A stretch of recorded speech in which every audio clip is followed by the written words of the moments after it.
ज्ञानाञ्जनं शलाकया चक्षुरुन्मिलितं येन तस्मै श्रीगुरवे नमः। श्रीचैतन्यमनोभीष्टं स्थापितं येन भूतले स्वयं रूप कदा मह्यं ददाति स्वपदान्तिकं। वन्देऽहं श्रीगुरो श्रीयुतापदकमलं श्रीगुरुं वैष्णवांश्च। श्रीरूपं सागरजातं सगना रघुनाथान्वितं तं सजीवं साद्वैतं सावधूतं परिजनसहितं कृष्णचैतन्यदेवं श्रीराधा कृष्णपदान् सगना ललिता श्रीविशाखान्वितांश्च। हे कृष्णा करुणा सिन्धु दीनबन्धु जगत्पते गोपेश गोपिका कान्त श्रीराधा कान्त नमोऽस्तुते। तप्त काञ्चन गौरांगी श्रीराधे वृन्दावनेश्वरी वृषभानुसुते देवी प्रणमामि हरिप्रिये। मां च कल्पतरुभ्यश्च कृपा सिन्धुभ्य एव च पतितानां पावनेभ्यो वैष्णवेभ्यो नमो नमः।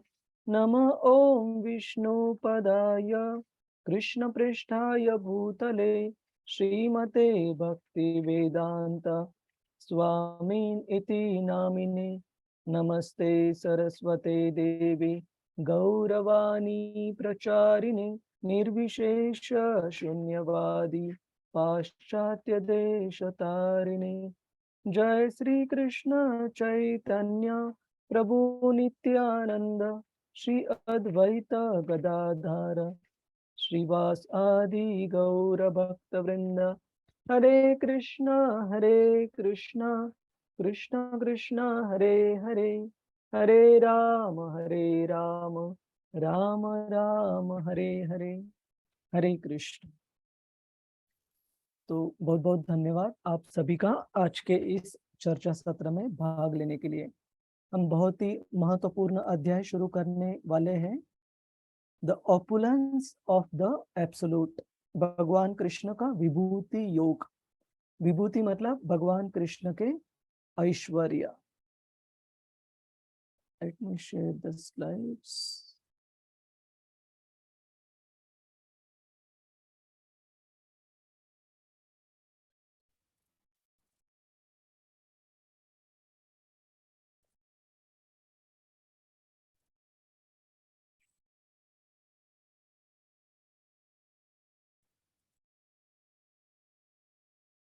आप सभी को स्लाइड्स दिख रहे हैं?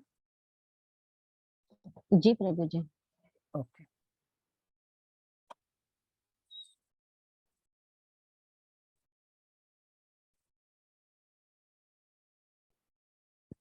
तो किसी को मुख्य मुद्दे याद है जो हमने चर्चा किए थे अध्याय क्रमांक 9 में, बहुत ही समरी लेवल पर, without going into details. Rajni माता जी। यस माता जी। हरे कृष्णा प्रभु जी, दंडवत प्रणाम। प्रभु जी, हमने लास्ट टाइम वो देवता के उपासक और उनके भक्त और अनंत भक्ति का योग और जो महात्मा के बारे में आपने बताया था, उसमें जो है आपने ये भी बताया था कि श्री कृष्ण को हर कोई जब भी वो मनुष्य रूप में अवतरित लेते हैं तो हर कोई उनका उपहास करता है, यानी पहचान नहीं पाता है उनकी दिव्य स्वभाव को। तो वो आपने बताया था और फिर आपने 3 चीजों का भी ज्ञान के बारे में बताया था। एक तो वो ये बताया था आपने अद्वैत यानी एक एकत्व भाव, उसके बारे में बताया था। दूसरा पृथक भाव और तीसरा विश्वरूप भाव। यानी एकत्व भाव यानी वो जो स्वयं को भगवान मानते हैं, यानी शरीर तो मानते नहीं, आत्मा मानते हैं, तो वो भी बेस्ट है क्योंकि वो ब्रह्म तत्व को जानते हैं इस हिसाब से। और दूसरा है पृथक भाव, उसमें तो हर कोई यानी जो ये रहता है, वो अलग अलग देवताओं को ही मानता है, यानी वो भी इनडायरेक्टली श्री कृष्ण के ही भक्ति कर रहे हैं। और तीसरा जो विश्व रूप है, उसमें वो पूरी सृष्टि को ही भगवान मानते हैं, तो वो भी बेस्ट है, क्योंकि वो भी परमेश्वर तत्व में ही आता है। तो ये सब कुछ श्री कृष्ण के ही भक्त होते हैं, उस हिसाब से वो बताया है। और जो भी महात्मा है उनके बारे में प्रभु जी आपने ये बताया, यानी कि परमात्मा यानी महात्मा जो होता है वो परमात्मा के स्वरूप में स्थित रहता है, और वो प्रकृति के 3 गुणों को ये करता है, लौंग देता है, क्योंकि वो भगवान को शरण जाता है इसके लिए। और वो खुद ही खुद उसके अंदर सारी शक्ति आ जाती है, देवी प्रकृति शक्ति, देवी स्वरूप शक्ति, दिव्य ज्ञान भी खुद ही खुद आ जाता है, क्योंकि वो भगवान में पूरी तरह से तल्लीन रहता है। और ऐसे जो महात्मा होते हैं वही पूरे, यानी महान आत्मा है, यही महात्मा कहलाते हैं। और प्रभु जी आपने ये भी कहा था कि कीर्तन वो नित्य प्रतिदिन वो यानी महात्मा में और कीर्तन में रहते हैं प्रतिदिन, और दृढ़ निश्चय भी वो होते हैं, यानी हर वक्त प्रयास करते रहते। और ये भी बताया था कि वो हर वक्त नित्य पूजा करते अपने भाव भक्ति से। और फिर देवताओं के बारे में भी आपने बताया था, जो अल्पज्ञानी रहते वो श्री कृष्ण की पूजा नहीं करते, पर और जिसके वजह से उनका, यानी ये बताया था। और प्रभु जी ये भी बताया था प्रसाद को लेके, कि श्री कृष्ण यानी भक्त और उनके बीच में जो आदान प्रदान होता है, वो बहुत ही विशेष आदान प्रदान होता है, क्योंकि वो जो श्री कृष्ण को प्रसाद जो खिलाते हैं वो भावपूर्ण होता है, और वो जो शुद्ध भक्त होते हैं वो उसकी अनुभूति भी करते हैं श्री कृष्ण के कृपा की वजह से, क्योंकि शुद्ध भक्त ही श्री कृष्ण को जान सकता है कि हमारा जो प्रसाद है वो कृष्ण ने ग्रहण किया है। इसके लिए भी, वो देखने के लिए भी शुद्ध भक्ति का होना बहुत जरूरी है। और फिर आपने ये भी बताया था कि भक्ति माया के खिलाफ एक युद्ध है, यानी जब कोई पूर्ण भक्त नहीं बन जाता है तो वो यानी उसे आध्यात्मिक यानी जीवन में बहुत सारे अचानक प्रॉब्लम आ जाते हैं।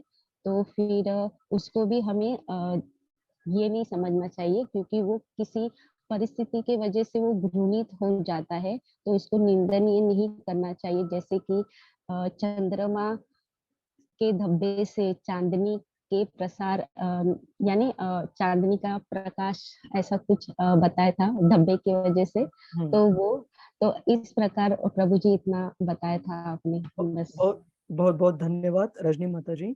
बस कुछ मुद्दों, आपने जो मुद्दे बताए उस पर मैं थोड़ा क्लैरिफाई करना चाहूंगा।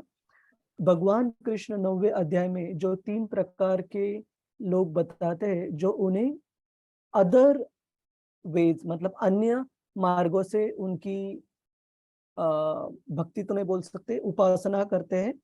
एकत्वेन पृथक्त्वेन बहुधा विश्वतो मुखम।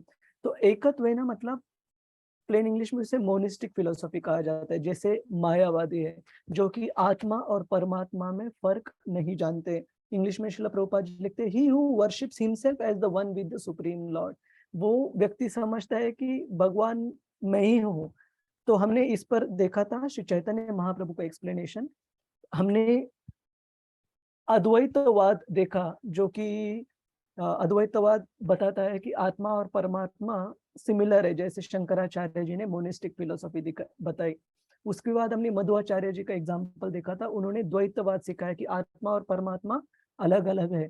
और श्री चैतन्य महाप्रभु ने सिखाया कि क्वालिटी वाइज, गुण के हिसाब से सच्चित आनंद रूप का जो स्वभाव है वो भगवान का भी है और जीवात्मा का भी है। लेकिन भगवान विभु है, मतलब वो विशाल है, और हम अणु है, वी आर इनफाइनाइटेसिमल, हम बहुत बहुत सूक्ष्म है। ठीक है, तो ये पहला उपासना करने वाले दूसरे दूसरे मार्ग के लोग। दूसरे है पृथक्त्वेन, जो समझते हैं कि भगवान के अलग अलग रूप है, जिसको जो अच्छा लगे वो उसकी उपासना करें। इंक्लूडिंग देवताओं को भी वो अलग नहीं समझते, वो समझते कि, और ऐसे पाषंडी समझते कि, लेकिन ये सही नहीं है। हम श्रीमद् भागवतम से समझते हैं कि भगवान कृष्ण पूर्ण पुरुषोत्तम भगवान है, उनसे जो भी अवतार आते हैं विष्णु तत्व में, वो उनके अवतार है, देवता है उनके एम्पावर्ड रिप्रेजेंटेटिव है, लेकिन वो जीवात्माएं हैं, भगवान नहीं है ना। तो भक्त की अंडरस्टैंडिंग इससे ऊपर है और ज्यादा एक्यूरेट है। और तीसरे, विश्वतो मुखम, ये आपने करेक्ट बताया कि वो जो विश्व रूप है भगवान का, उसे ही उपासना के लिए मानते हैं और उसकी पूजा करते हैं। ठीक है, तो ये थोड़ा सा करेक्ट, क्योंकि आपने जो शब्द इस्तेमाल किया बेस्ट है, तो भक्ति सबसे बेस्ट है। ठीक है, बाकी जो तरीके हैं वो भगवान की उपासना कर रहे हैं, लेकिन इनडायरेक्टली उपासना कर रहे हैं, है ना।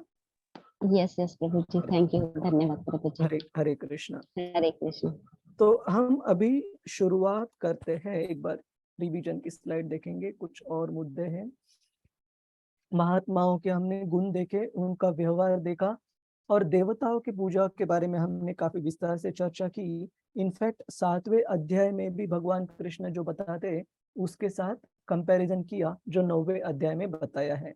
7वें अध्याय में बताते कामस्तस्ते ऋतज्ञाना प्रपद्यन्ते अन्य देवता। और तीसरे अध्याय में हमने बैकग्राउंड देखा, तीसरे अध्याय में बताया गया है कि अगर यज्ञों में देवताओं को ठीक से यज्ञ किए जाते, परफॉर्म किए जाते, उनको आहुति दी जाती है, तो देवता है एज एम्पावर्ड रिप्रेजेंटेटिव। भगवान श्री कृष्ण के एम्पावर्ड रिप्रेजेंटेटिव्स को हम क्या बोल सकते हैं? एम्पावर्ड रिप्रेजेंटेटिव्स मतलब भगवान कृष्ण के जो आधिकारिक प्रतिनिधि, सॉरी, कौन से प्रतिनिधि? आधिकारिक प्रतिनिधि, हाँ हाँ, आधिकारिक। बहुत बहुत धन्यवाद माता जी। आधिकारिक जो प्रतिनिधि है, उनके और मानवता के कोऑपरेशन, एक दूसरे के सहकार से ये सृष्टि अच्छे से चल सकती है। तीसरे अध्याय में बताया 3.11। 7वें अध्याय में बताया है कि जिनकी बुद्धि भौतिक इच्छाओं से चोरी की जाती है, वे लोग देवताओं की उपासना करते हैं, क्योंकि उनको पता रहता है कि मैं देवताओं से जो भी चीज, भौतिक चीज जो मेरे लिए अच्छी ना भी हो, वो भी मांगूंगा तो मुझे जल्दी से वो प्राप्त हो जाएगी। और हम जनरली उदाहरण देते हैं एक पिता के बारे में और एक दुकानदार के बारे में। दुकानदार को अगर पैसे देता है बच्चा, और वो अगर एडल्ट है, वयस्क हो चुका है 18 साल का, तो उसे गलत चीज जैसे सिगरेट हो, उसे देने में भी दुकानदार को देनी ही पड़ेगी। लेकिन एक पिता को चिंता रहती है बच्चे के लिए क्या अच्छा है, और वो बिल्कुल ऐसी गलत चीज बच्चे को नहीं देंगे। और हमने 9वें अध्याय में ये भी देखा कि अलग अलग उपासनाओं के ये जो उपासक रहते हैं, वे अपने उपासना मार्ग के हिसाब से अलग अलग ध्येय प्राप्त करते हैं। जैसे पितृ को पूजा, उपासना करने वाले पितृलोक जाएंगे, देवताओं की उपासना करने वाले और पिशाच, भूत, प्रेत इत्यादि की उपासना करने वाले, वे अपने अपने अलग अलग लोक में, देवताओं के और भूत पिशाच उनके लोक में जाएंगे, है ना। और ये देखा हमने पत्रम पुष्पम फलम तोयम की भक्ति, कोई भी व्यक्ति ऐसे नहीं बोल सकता कि मेरे जीवन में ये भौतिक चीज कमी है इसलिए मैं भक्ति नहीं कर सकता। हमने एक वाक्य का प्रयोग किया था कि no material obstacles can be an impediment on the path of devotional service. इसका मतलब है ये माता जी, ये शुद्ध हिंदी में बोल सकते हैं आप ये statement? No material obstacles can be an impediment on the path of devotional service. कोई भी भौतिक रुकावटें मेरी भक्ति योग की साधना में बाधक नहीं बन सकती। हाँ, बहुत बहुत थैंक यू माता जी। तो कोई भी जो भौतिक रुकावटें हैं हमारे भक्ति में बाधक, ऑब्स्टेकल्स नहीं बन सकती। किसी भी भौतिक रुकावट में ये पावर नहीं है ना। तो चाहे कोई भी मुश्किल आ जाए, जैसे उदाहरण के तौर पर बताया जाता है रशिया में जब प्रचार प्रसार शुरू हुआ, तब वहां पर कम्युनिस्ट रिजिम था, और इतने ज्यादा मुश्किल थी भक्ति का प्रचार प्रसार करना और भक्ति के तत्वों का पालन करना, कि डिवोटीज को उठा के सीधा जेल में डाल देते थे बिना किसी खटले के, और काफी काफी सालों तक रहना पड़ता था जेल में। और बीट्स नहीं, कुछ नहीं, किताबें नहीं श्रील प्रभुपाद जी की, फिर भी भक्त अच्छे से भक्ति कर रहे थे। और अच्छे से भक्ति ऐसी की उन्होंने कि उनको देखकर बाकी सारे जो प्रिजनर्स थे, उन्होंने भी भक्ति का मार्ग स्वीकार किया। और इस पर एक बहुत अच्छी किताब लिखी हुई है, सॉल्टेड बीट्स, सॉल्टेड बीट्स नाम की एक बहुत अच्छी किताब है। आप अगर देखेंगे वो तो आंसू आ जाएंगे कि भक्तों ने कितनी कठिनाइयों का सामना किया है। लेकिन उसमें आप एक चीज देख सकते हो कि उनके पास बीट्स नहीं थे तो भक्तों ने क्या किया कि जो उनको ब्रेड दिए जाते थे, है ना, खाने के लिए वहां पर, तो उस ब्रेड को पानी लगा लगा कर उसकी बीट्स तैयार की थी और उस पे वो जप करते थे। और तिलक वगैरह कुछ नहीं रहता था तो टूथपेस्ट जो दिया जाता था उससे शरीर पर तिलक बना लेते थे। तो सही में मतलब वो उनकी जैसी भक्ति हमने देखी नहीं होगी और सुनी भी नहीं होगी। इतने कठिन समय में भक्तों ने भक्ति की है, उसका फल आज दिखता है कि रशिया में इतने हजारों सैकड़ों भक्त अच्छे से भक्ति करते, जप करते, वो उन भक्तों की त्याग का परिणाम है, नतीजा है ना। तो कोई भी भौतिक रुकावटें भक्ति में बाधा नहीं बन सकती। और हमने देखा था कि भगवान कृष्ण के भक्तों के प्रति आदान प्रदान की ऐसे भक्त किसी पास्ट कंडीशनिंग से, पास्ट अनर्थ के कारण कभी कभी उसका पतन भी हो जाता है।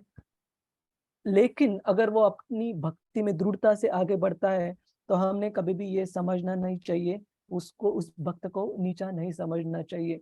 हमने ये समझना चाहिए कि वो चीज भगवान कृष्ण के बीच में है और उस भक्त के बीच में है। और भगवान कृष्ण खुद बताते हैं 9वें अध्याय में 30वें 31वें श्लोक में कि ऐसे भक्त को साधु एव ही मंतव्यम, कि भगवान कृष्ण खुद उसे साधु समझते हैं।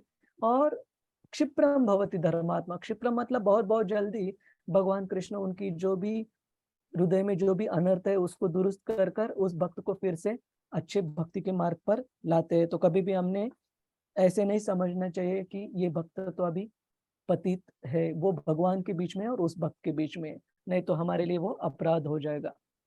ठीक है।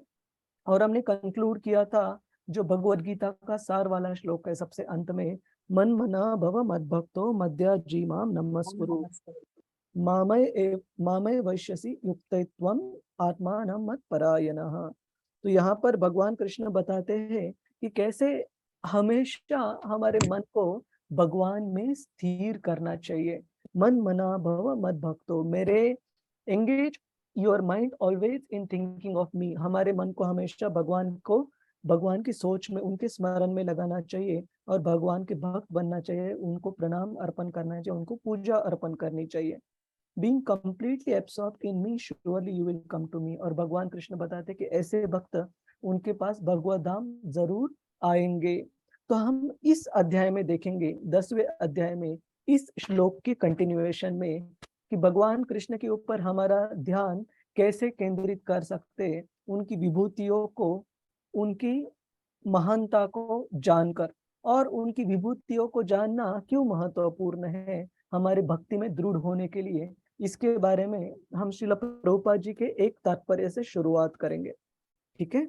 So I will request one of the devotees, आप में से एक भक्त को मैं विनती करूंगा, मे बी जिन्होंने अभी तक कुछ बोला नहीं है और जिनके पास भगवत गीता है सामने, एक मुझे तात्पर्य पढ़ना है। कौन पढ़ना चाहेगा? You can raise your hand. Hare Krishna प्रभु जी, मैं पढ़ना हरे चाहता कृष्ण। हूँ। संजय प्रभु, ठीक है प्रभु जी, श्योर। यू ओपन 10.7 प्रभु जी और परपोर्ट।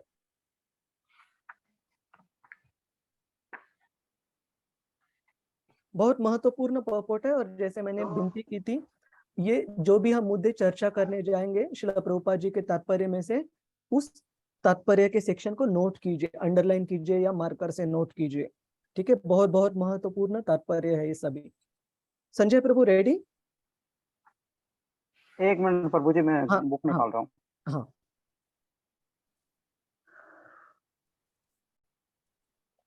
टेन 10.7 हाँ प्रभु जी। यस यस माता जी, 10.7 का तात्पर्य का पहला पैराग्राफ, बस उतने। जी जी। हरे कृष्णा प्रभु जी, इसमें श्लोक भी बोलना? नहीं प्रभु जी, you can directly start with purport first paragraph, तात्पर्य का पहला पैराग्राफ। तात्पर्य श्रील प्रभुपाद द्वारा, प्रभुपाद जी की जय। आध्यात्मिक सिद्धि की परम परिणति है भागवत ज्ञान। जब तक कोई भगवान के विभिन्न ऐश्वर्यों के प्रति आश्वस्त नहीं हो लेता, तब तक भक्ति में नहीं लग सकता। सामान्यतया लोग इतना तो जानता है कि ईश्वर महान है, किंतु यह नहीं जानते कि वह किस प्रकार महान है। यहाँ पर इसका विस्तृत विवरण दिया गया है। जब कोई यह जान लेता है कि ईश्वर कैसे महान है, तो वह सहज ही शरणागत होकर भगवत भक्ति में लग जाता है। भगवान के बहुत बहुत धन्यवाद प्रभु, इतने। हरे हाँ, कृष्णा प्रभु, हरे हरे कृष्ण, बहुत बहुत धन्यवाद। तो यहाँ पर श्रील प्रभुपाद जी बहुत महत्वपूर्ण मुद्दा बता रहे हैं कि सिर्फ भगवान महान है ये जानना सफिशिएंट नहीं है, पर्याप्त नहीं है। If one notes factually how God is great, भगवान कैसे महान है ये समझना बहुत जरूरी है।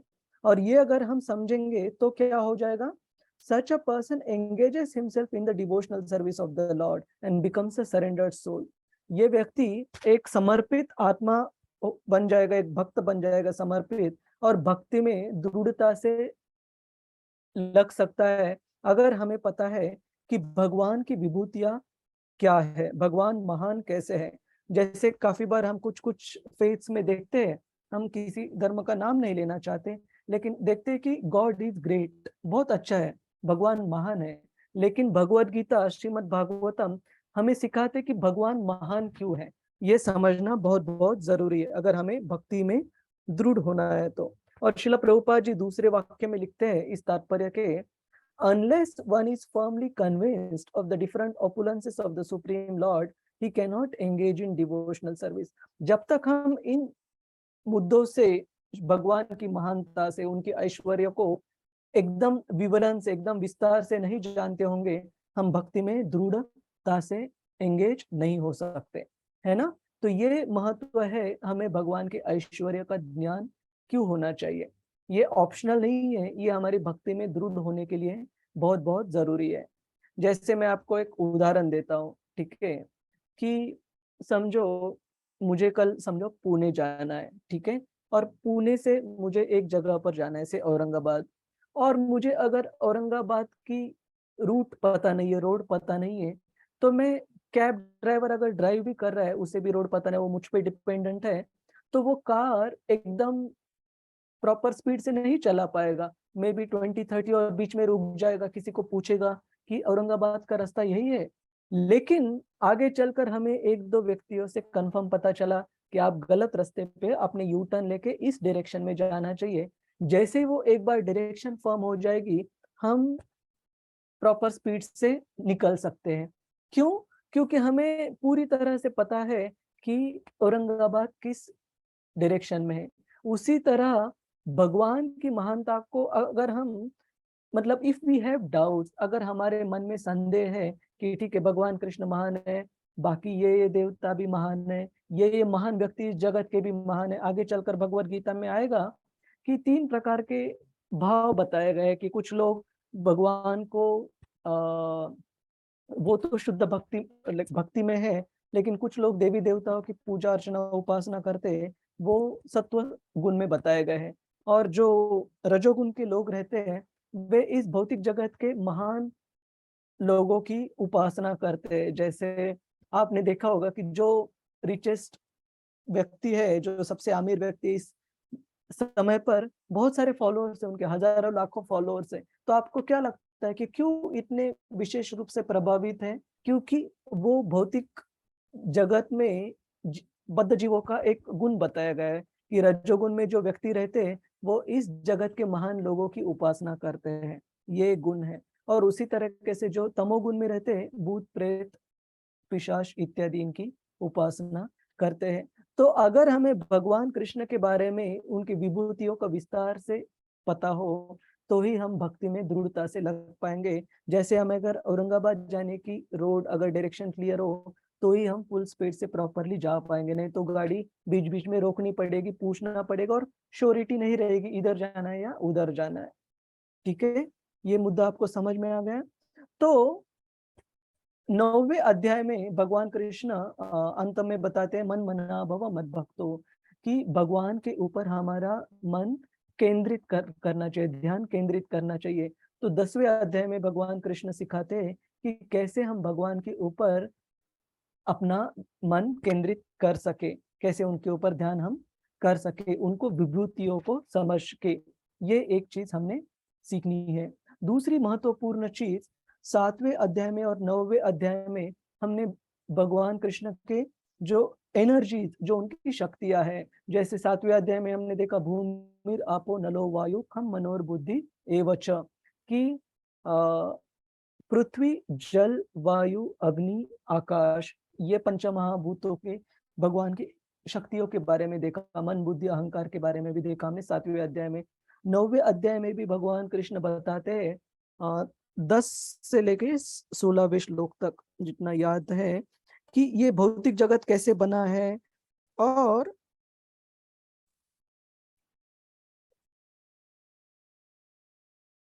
ये देखते हैं हम कि कैसे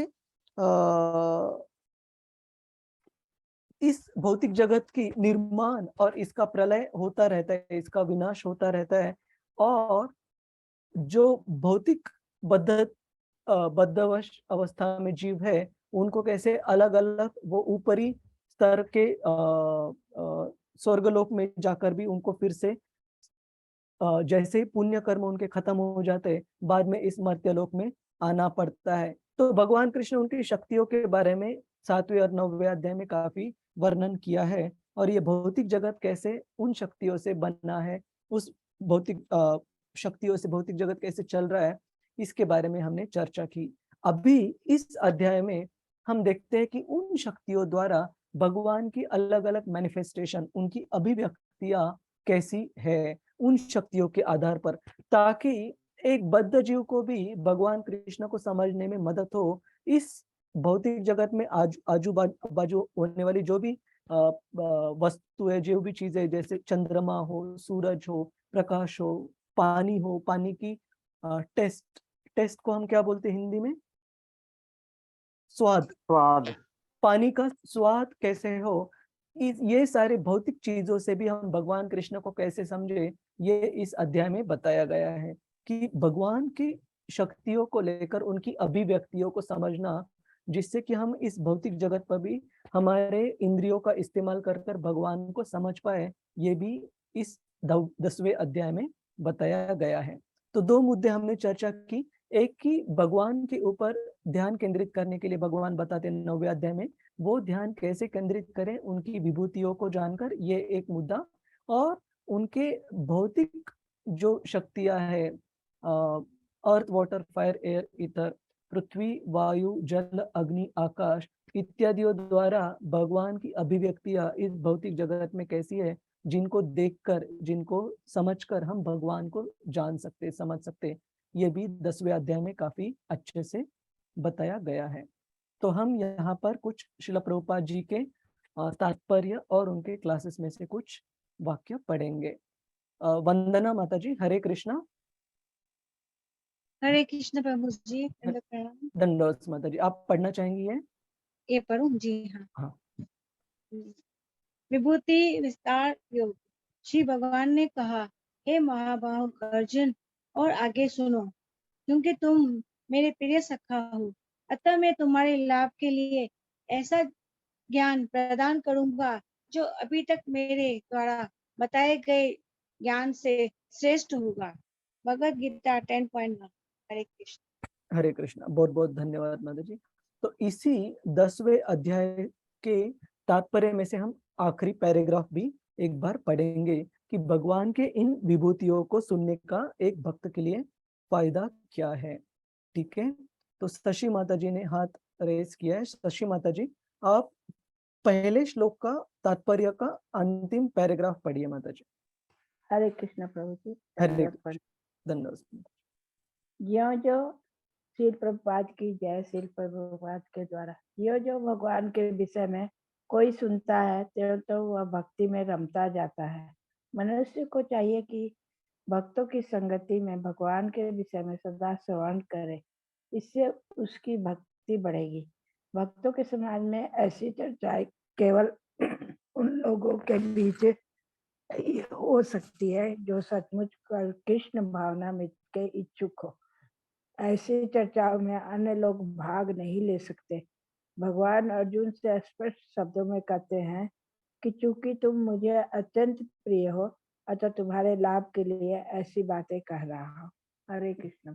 बहुत बहुत धन्यवाद माता जी। तो यहाँ श्रील प्रभुपाद जी बताते हैं कि भगवान के बारे में अगर हमें समझना है, जानना है, तो ये जानकारी केवल भक्तों के ग्रुप में, भक्तों के संग में उनके बारे में सुनकर ही प्राप्त की जा सकती है।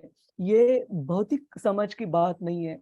जैसे अगर काफी सारे जो मॉडर्न साइंटिस्ट और फिलोसोफर्स, जो शास्त्रज्ञ है और जो तत्वज्ञानी है, उनको काफी बार ये भावना रहती है कि हम हमारे भौतिक बुद्धि द्वारा भगवान के बारे में अभ्यास करेंगे, उनको समझने की बिल्कुल कोशिश करेंगे लेबोरेटरी में या जो भी है। लेकिन यहाँ पर ऐसे बताया गया है कि हमसे बहुत ज्यादा बड़े बड़े तत्वज्ञ और बहुत ज्यादा प्रगत, भौतिक दृष्टि से प्रगत लोग इस पृथ्वी पर होकर गए हैं। लेकिन अगर भक्तों का संग नहीं किया, अगर उन्होंने भक्ति का मार्ग का अवलंबन नहीं किया, तो उनको भगवान को जानना बहुत मुश्किल है। तो हम इसमें ऐश्वर्य, भगवान की जो विभूति है, उनके बारे में विस्तार से जानेंगे।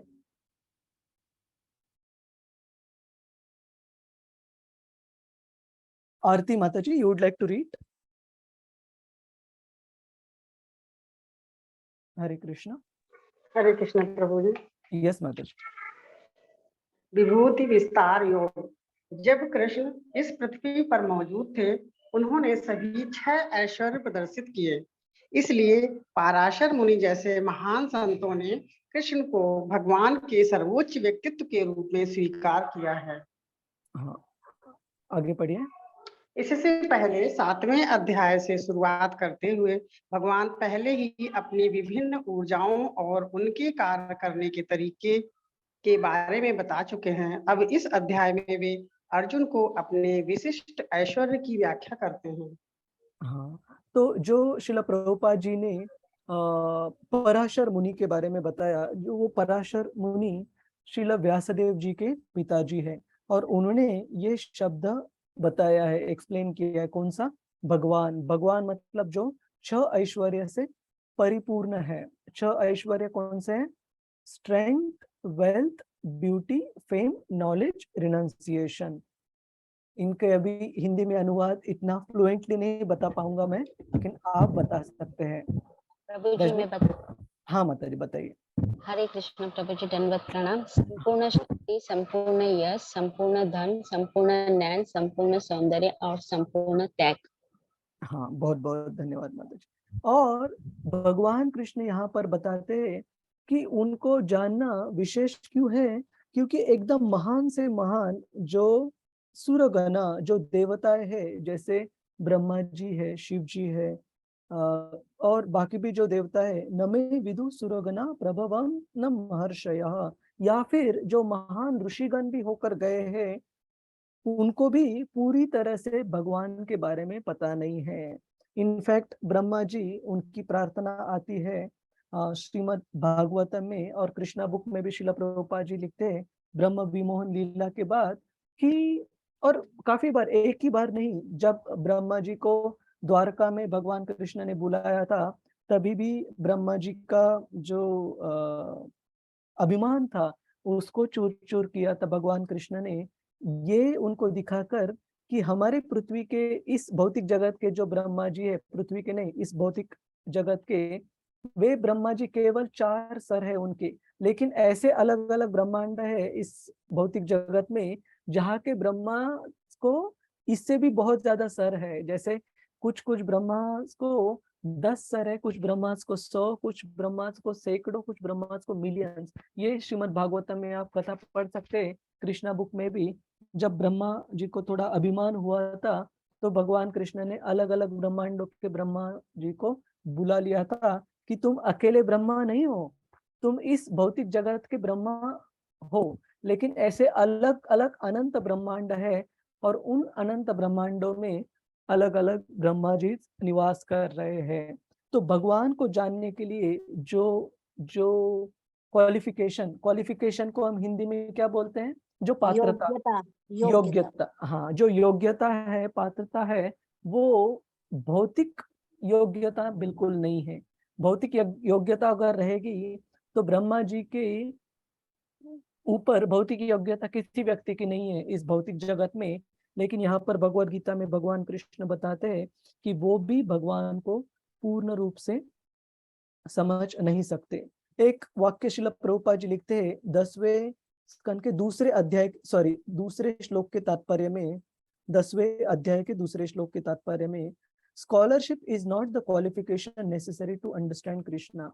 मतलब भौतिक जो योग्यता है, स्कॉलरशिप पे ज्ञान है, वो भगवान को समझने के लिए वो योग्यता नहीं है।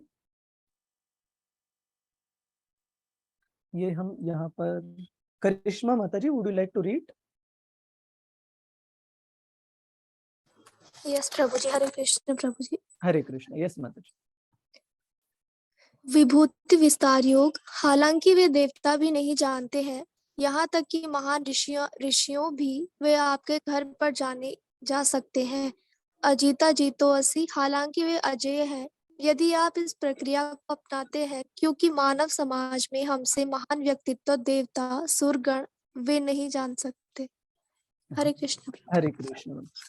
तो एक प्रश्न यहाँ पर उठता है, क्या हमने हमारी बुद्धि का इस्तेमाल करना चाहिए भगवान की जो अलग अलग चीजें इस भगवद गीता में भी जो बताई गई है, जैसे चौथे अध्याय में इतना विस्तार से वर्णन है कि एक ब्रह्मा जी का दिन कितना लंबा है, उनका दिव्य एक चार युगों का मिलकर एक दिव्य युग कितना लंबा है, उनका दिन कितना लंबा है, उनकी आयु कितनी लंबी है।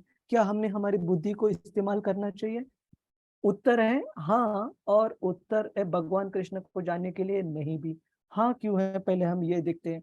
हाँ इसलिए है कि भगवान ने हमें ये बुद्धि दी है, तो हमने इसका इस्तेमाल जरूर करना चाहिए भगवान को समझने के लिए। उन्होंने जो भगवद गीता का ज्ञान दिया है उसमें से, लेकिन हमने ये समझना चाहिए कि इस भौतिक बुद्धि का इस्तेमाल हम एक स्तर पर ही कर सकते हैं समझने के लिए। अंततः भगवान को समझना ये हमारी बुद्धि से ज्यादा वो हमें कितना रिवील करते, वो हमें कितना दर्शाते खुद को, इस पर भी बहुत बहुत ज्यादा डिपेंडेंट है, उस पर भी बहुत बहुत ज्यादा निर्भर है।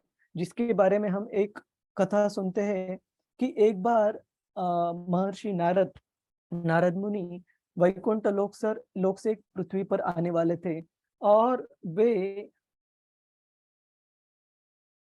उनको ऐसे है कि कोई भी भौतिक जगत की किसी भी भौतिक या आध्यात्मिक जगत की किसी भी जगह पर नारद मुनि जी को जाने के लिए एक्सेस उपलब्ध है, वहां पर वो जा सकते हैं, कोई निर्बंध नहीं है उनकी महान भक्ति योग में स्तर के कारण। तो नारद मुनि एक कॉबलर से सबसे पहले मिलते हैं, और भगवान वैकुंठ लोक से उन्हें पूछते हैं कि आप इन दो व्यक्तियों को जाकर बात कर दीजिए। एक कॉबलर मतलब हम हिंदी में क्या बोलते हैं, जो जूते सीता है, क्या मोची राइट जी प्रभु जी। मोची, हाँ, एक मोची से पूछ और एक ब्राह्मण से बात कर, जो कि वैदिक ज्ञान में काफी ऊंचे स्तर पर, काफी पढ़े लिखे थे वैदिक ज्ञान में।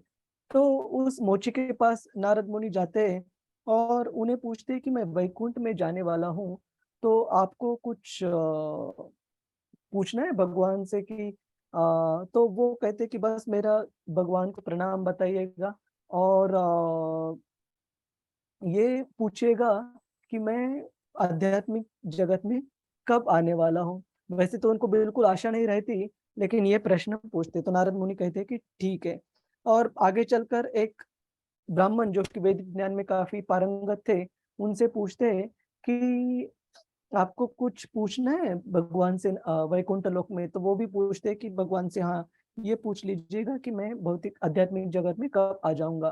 तो नारद मुनि वैकुंठ लोक में जब भगवान विष्णु से मिलते हैं, तब विष्णु उन्हें बताते हैं कि ये जो मोची है ये इस जीवन के अंत में ही मेरे पास आने वाला है। तो उन्हें नारद मुनि को काफी अच्छा लगता है, लेकिन कहते उन ब्राह्मण के बारे में उनको समय लगेगा थोड़ा। तो नारद मुनि को आश्चर्य लगता है कि अरे ये तो वैदिक ज्ञान में इतना इतना पढ़ा लिखा है, तो इनको क्यों समय लगेगा। तो भगवान कृष्ण उन्हें पूछते हैं कि आप उन्हें ये बताइएगा कि जब वो पूछेंगे कि भगवान वैकुंठ लोक में क्या कर रहे थे, उन्हें बताइएगा कि एक सुई के Lord was putting sorry come again माता जी। सुई का सिरा जो होता है ना, जिसमें से धागा डालते हैं। हाँ, सुई के सिरे में से एक हाथी को डाल रहे भगवान विष्णु। तो नारद मुनि को बड़ा आश्चर्य लगता है, लेकिन वो भगवान कृष्ण का प्रस्ताव लेकर जाते हैं और पृथ्वीलोक पर आकर सबसे पहले तो वो मोची को मिलते हैं। तो मोची बोलते हैं, उनको पूछते हैं कि आपने बात की भगवान विष्णु से? तो उन्होंने कहा हाँ। तो नारद मुनि कहते हैं हाँ हाँ। तो मोची ने पूछा कि क्या कर रहे थे भगवान? तो नारद मुनि कहते हैं कि भगवान एक सुई के सिरे में से एक हाथी को डाल रहे थे। तो मोची को बड़ा सरप्राइज होता है, अचरज और आनंद भी होता है। वो एक उदाहरण देते हैं नारद मुनि को कि भगवान के लिए कोई भी चीज असंभव कैसे नहीं है। वे कहते हैं कि वो भगवान जो जो पूरा अश्वत्थ वृक्ष रहता है, वट वृक्ष रहता है, उसको एक छोटे से बी में सारे उसके गुणधर्म अगर वो डाल सकते, तो उनके लिए बिल्कुल असंभव नहीं है। एक अश्वत्थ वृक्ष तो हाथी से भी बहुत बहुत बड़ा रहता है, और इतने छोटे से बी में सारे उसके गुणधर्म प्रकट होते हैं। जब वो बी बोते हैं तो पूरा अश्वत्थ वृक्ष सारे गुणधर्मों के साथ प्रकट होता है। तो उनके लिए अगर वो संभव है इस भौतिक जगत में, तो उनके लिए बिल्कुल असंभव नहीं है कि एक सुई के सिरे में से हाथी को डाल पाना। बिल्कुल असंभव नहीं, बिल्कुल संभव है। तो नारद मुनि को बड़ी प्रसन्नता होती है उस मोची का, जो भगवान के लिए जो उनका रियलाइजेशन है, जो उनकी समझ है, वो जानकर। और आगे चलकर वो फिर इस ब्राह्मण से बात करते हैं, जो काफी एक्साइटेड रहते। नारद मुनि आ गए तो उनसे पूछते हैं कि मैं कब जाऊंगा आध्यात्मिक जगत में? तो वो कहते हैं कि आपको थोड़ा वेट करना पड़ेगा कुछ जीवन काल तक। और उनको काफी आश्चर्य होता है, और उनको थोड़ा हटकता भी है। उनको ठीक नहीं लगता कि ये ऐसे कैसे, कि मैं तो इतना पात्र हूँ, मैं क्यों भगवत धाम नहीं जा पाऊंगा इस जीवन में। तब वो पूछते कि भगवान क्या कर रहे थे? तो नारद मुनि बताते हैं उनको कि भगवान एक सुई के सिरे में से एक हाथी को डाल रहे थे।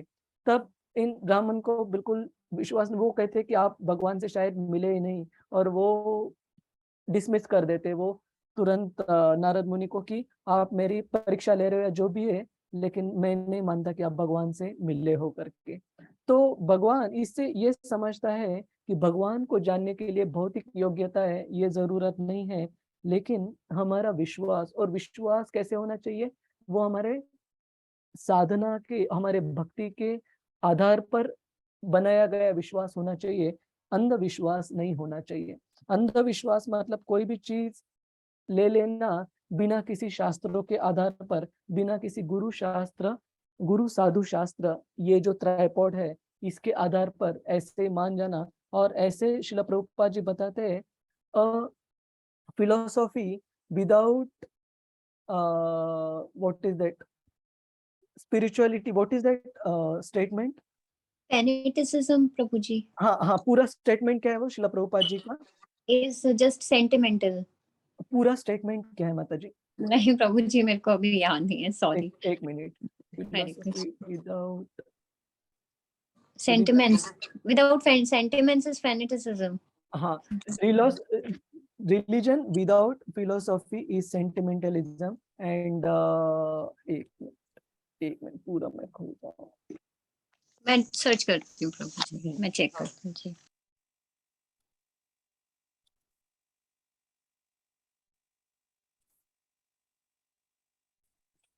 हाँ, religion without philosophy is sentimentalism or fanaticism, and philosophy without religion is mental speculation. तो यहाँ पर श्रील प्रभुपाद जी बताते हैं कि कोई भी धर्म है, उसमें अगर तत्व ज्ञान नहीं है, तो वो फिर से केवल इमोशन, जैसे प्राकृत सहजिया जो हम बताते हैं कि उनके पास भगवान के लिए काफी सारे भाव है, लेकिन भक्ति के तत्व में बिल्कुल उनको रुचि नहीं है।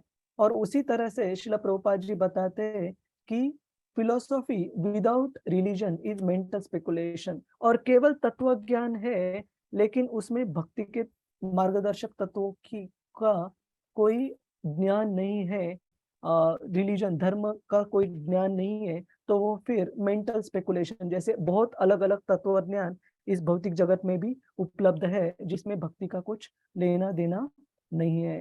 तो दोनों चीजें बहुत बहुत जरूरी है, और इन दोनों चीजों के आधार पर ही हम देखते हैं कि हम हमारे विश्वास को कैसे दृढ़ बना सकते हैं।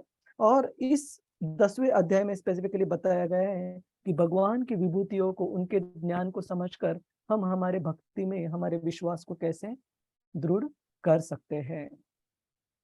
और इस विश्वास के बिना हम देखते हैं कि कभी कभी महान देवी देवताओं से भी गड़बड़ हो जाती है भगवान को समझने में। जैसे ब्रह्म विमोहन लीला में ब्रह्मा जी से थोड़ी गड़बड़ हो गई भगवान कृष्ण को समझने में। उनको विश्वास नहीं हो रहा था कि एक छोटा सा बच्चा जिसने अभी अभी इस महान असुर को, अघासुर को मारा है, वो कैसे अपने गोप बालकों के साथ अन्न का आदान प्रदान कर रहा है और उनका झूठा भी प्रसाद स्वीकार कर रहा है। ये भगवान कृष्ण नहीं हो सकते। या फिर जब इंद्र पूजा रोक दी गई ब्रजवासियों द्वारा भगवान कृष्ण के कहने पर, तब इंद्र को क्रोध हुआ कि ये छोटा बच्चा तो अभी एकदम नाबालिग है। उसकी बात सुनकर इन ब्रजवासियों ने मेरी जो पूजा थी वो कैसे रोक दी और इस गोवर्धन को क्यों वो सारा भोग अर्पण कर रहे हैं। तो हम देखते हैं कि ये अगर विश्वास पूरी तरीके से मैच्योर को हम क्या बोल सकते हैं हिंदी में? परिपक्व। परिपक्व। बहुत बहुत धन्यवाद माता जी। अगर परिपक्व नहीं है तो कभी कभी महान व्यक्तियों से भी भगवान को जानने में भूल हो जाती है। इसलिए श्रील प्रभुपाद जी यहाँ पर बताते हैं आगे, और एक आता है, हाँ यही मुझे चाहिए था, दूसरे श्लोक के तात्पर्य में से कोई पढ़ना चाहेगा इसको? नेहा माता जी, हरे कृष्ण। हरे कृष्णा प्रभु जी, दंडवत प्रणाम। दंडवत माता जी। यस माता जी।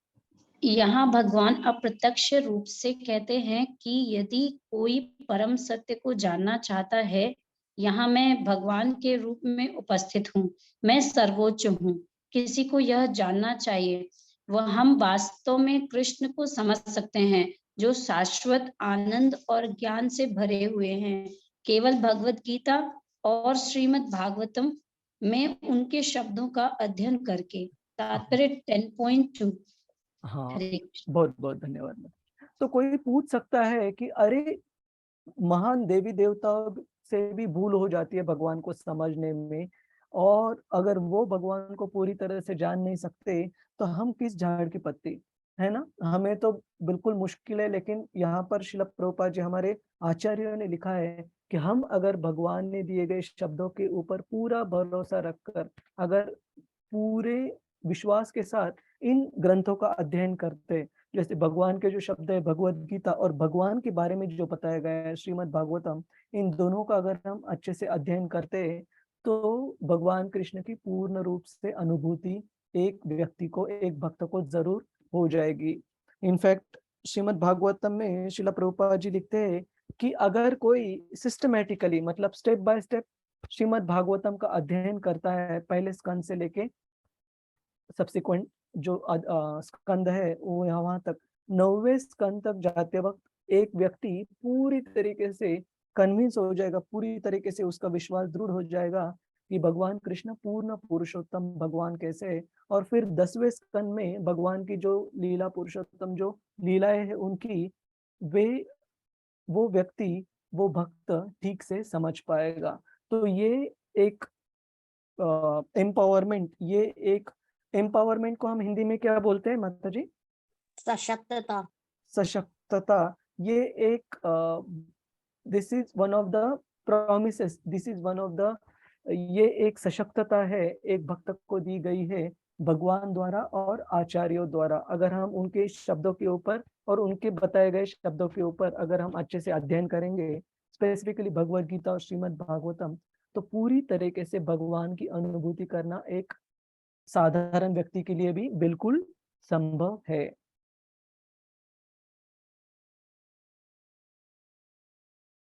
अब जो कृष्ण भावनामृत में आगे बढ़ना चाहते हैं उसके लिए कृष्ण इन सभी गुणों का, कौन से गुणों का? विभूतियों का, इन सभी गुणों का निर्माण करते हैं, लेकिन व्यक्ति स्वयं उन्हें भीतर से विकसित कर सकता है।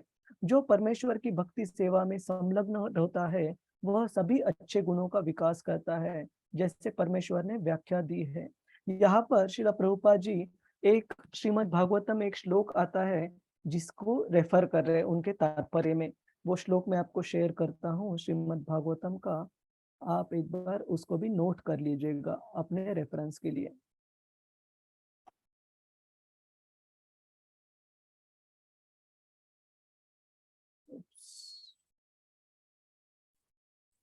आपको स्क्रीन दिख रहे हैं श्रीमद् भागवतम 5:18-12। जी प्रभु जी। बहुत बहुत सुंदर श्लोक है ये। इसमें बताया गया है, पहले हम श्लोक एक बार पढ़ेंगे।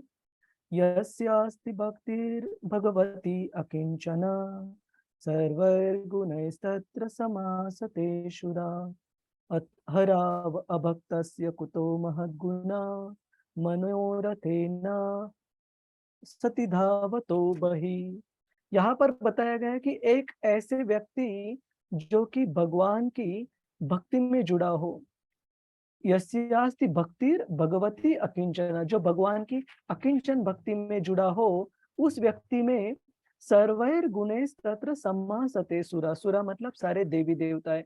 सारे देवी देवताओं के जो अच्छे गुण है, सर्वैर गुणैः तत्र, उनके सारे अच्छे गुण ऐसे भक्त में प्रकट हो जाएंगे जो कि भगवान की अकिंचन, अकिंचन मतलब शुद्ध भक्ति में जुड़ा हो। लेकिन एक ऐसे अभक्त जो कि बहुत पढ़ा लिखा है, बहुत भौतिक दृष्टि से प्रगत है, लेकिन वो क्या है, हराव अभक्तस्य, अभक्त मतलब जो भगवान का भक्त नहीं है, कुतो महद्गुणा, कोई भी महान गुण ऐसे अभक्त में आने मुश्किल है। आपको कुछ अच्छे गुण दिखेंगे कि वो व्यक्ति काफी दयालु है, काफी लोगों के लिए सोचता है, बहुत अच्छा है, लेकिन अगर वो भक्त नहीं है भगवान का, तो ये सारे गुण बाहर के ही गुण रहेंगे, वो उसको अंतर्गत प्रगति के लिए उसको मदद नहीं करेंगे। क्यों मदद नहीं करेंगे? क्योंकि ऐसे व्यक्ति जो कि भगवान का भक्त नहीं है, कितने भी बाहर के महान गुण हो, वो अपने मन के रथ पर रूढ़ होकर चलता रहेगा और मन और इंद्रिय उसको इधर उधर कहीं भी भटकते ले जाएंगे। हराव अभक्तस्य कुतो महद्गुणा मनोरथेना सति धावतो बहि। एक अभक्त में कितने भी प्रगत क्यों ना हो, जो भक्ति के महान गुण है वो उसमें कभी हमें प्रकट नहीं दिख सकते, क्योंकि बाकी जो भी उसकी भौतिक प्रगति है वो काम नहीं आएगी, क्योंकि वो मन और इंद्रियों के रथ पर आरूढ़ होकर इधर उधर भटकता रहेगा। लेकिन एक जो भक्त है, वो जैसे हमने क्रेजी पीटर का पिछले बार उदाहरण डिस्कस किया था, याद है आपको सभी को क्रेजी पीटर का उदाहरण जो हमने चर्चा की थी? जी प्रभु जी। है ना? तो जी जी। सारे जो देवी देवताओं के अच्छे गुण है भक्त में ऑटोमेटिक आ जाएंगे। जैसे हमने देखा कि क्रेजी पीटर प्रभु बाद में उन्होंने जो भी उनकी जो लत थी ड्रग्स लेने के लिए, वो लत सब छूट गई और वो इतने अच्छे भक्त बने कुशक था प्रभु कि उन्होंने गोस्वामी जी के जो अलग अलग राइटिंग्स थे उनको अंग्रेजी भाषा में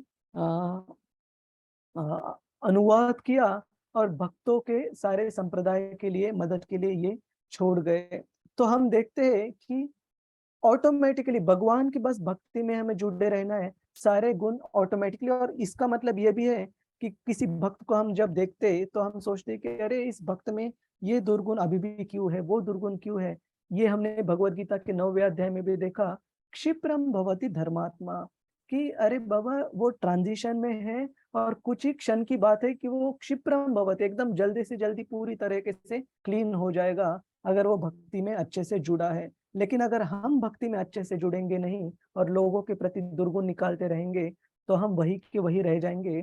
हम हमारे इंद्रियों के रथ पर आरूढ़ होकर इधर उधर भटकते रहेंगे। लेकिन जो भक्त है उनके दुर्गुण भी भगवान कृष्ण तुरंत स्वच्छ कर लेंगे, साफ कर लेंगे। ठीक है, तो यहाँ शिला प्रभुपाद जी, हम we go back to the slide deck, 1 second.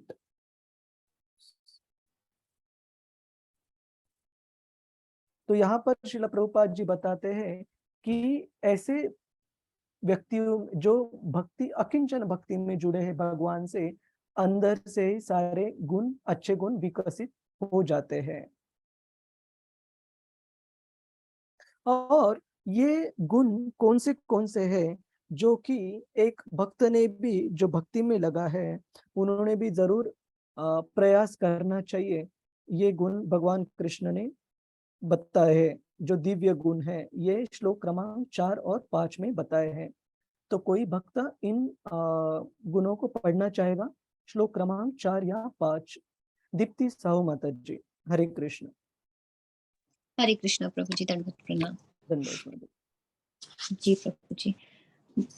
बुद्धिर्ज्ञान सम्मोह क्षमा सत्यम दमः शमः सुखम दुखम भवो भावो भयम च भयमेव च अहिंसा समता तुष्टिस्तपो दानं यशो यशः भवन्ति भावा भूतानां मतः एव पृथग्वधा। प्रभु जी हिंदी में भी पढ़ने हैं ना? हाँ, अनुवाद पढ़िए। जी प्रभु जी। बुद्धि, ज्ञान, संशय तथा मोह से मुक्ति, क्षमा भाव, सत्यता, इंद्रिय निग्रह, मन निग्रह, सुख तथा दुख, जन्म मृत्यु, भय अभय, अहिंसा, समता, तुष्टि, तप, दान, यश तथा अपयश, जीवों के ये विविध गुण मेरे ही द्वारा उत्पन्न है। हाँ, बहुत बहुत धन्यवाद। तो यहाँ पर भगवान कृष्ण बताते हैं, ये जो अलग अलग गुण बताए गए हैं यहाँ पर, ये सारे गुण भगवान कृष्ण से ही उत्पन्न है। तो इसमें से कुछ गुणों के बारे में हम विस्तार से चर्चा करेंगे, जो एक भक्त के लिए समझना बहुत बहुत जरूरी है भक्ति में आगे बढ़ने के लिए। और ये इतने महत्वपूर्ण गुण है, आप श्रील प्रभुपाद जी के तात्पर्य का कुछ हिस्सा अगर बहुत ध्यान से देखेंगे तो आपको पता चलेगा कि अरे, ये तो मैंने कभी सोचा ही नहीं था कि हमें डर क्यों लगता है, हमें संदेह क्यों होता है, हमें इस भौतिक जगत में हमेशा स्ट्रेस क्यों होता है, इसके बारे में भी भगवत गीता में बताया गया है। और ये हिस्सा हम यहाँ पर पढ़ेंगे। तो श्री हरि प्रिया माता जी 10.5 के तात्पर्य का आप 1 2 3 4 5 5th पैराग्राफ माता जी, ठीक है, जहां पर श्रील प्रभुपाद जी लिखते हैं भव भव बर्थ, वहां से 1 2 तीसरा स्टेटमेंट। आपको पैराग्राफ मिल गया पहले? ये दम का अर्थ ना प्रभु जी?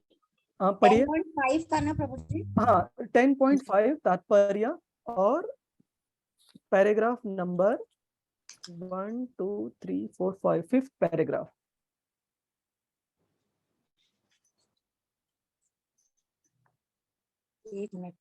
हाँ हाँ। और ये भी बहुत बहुत महत्वपूर्ण तात्पर्य श्रील प्रभुपाद जी ने बताया है, तो कृपया ध्यान से सुनिएगा, ठीक है। और इसके बाद हम थोड़ा प्रश्नों भी पूछेंगे, किसी को कुछ अगर सवाल है इसके ऊपर।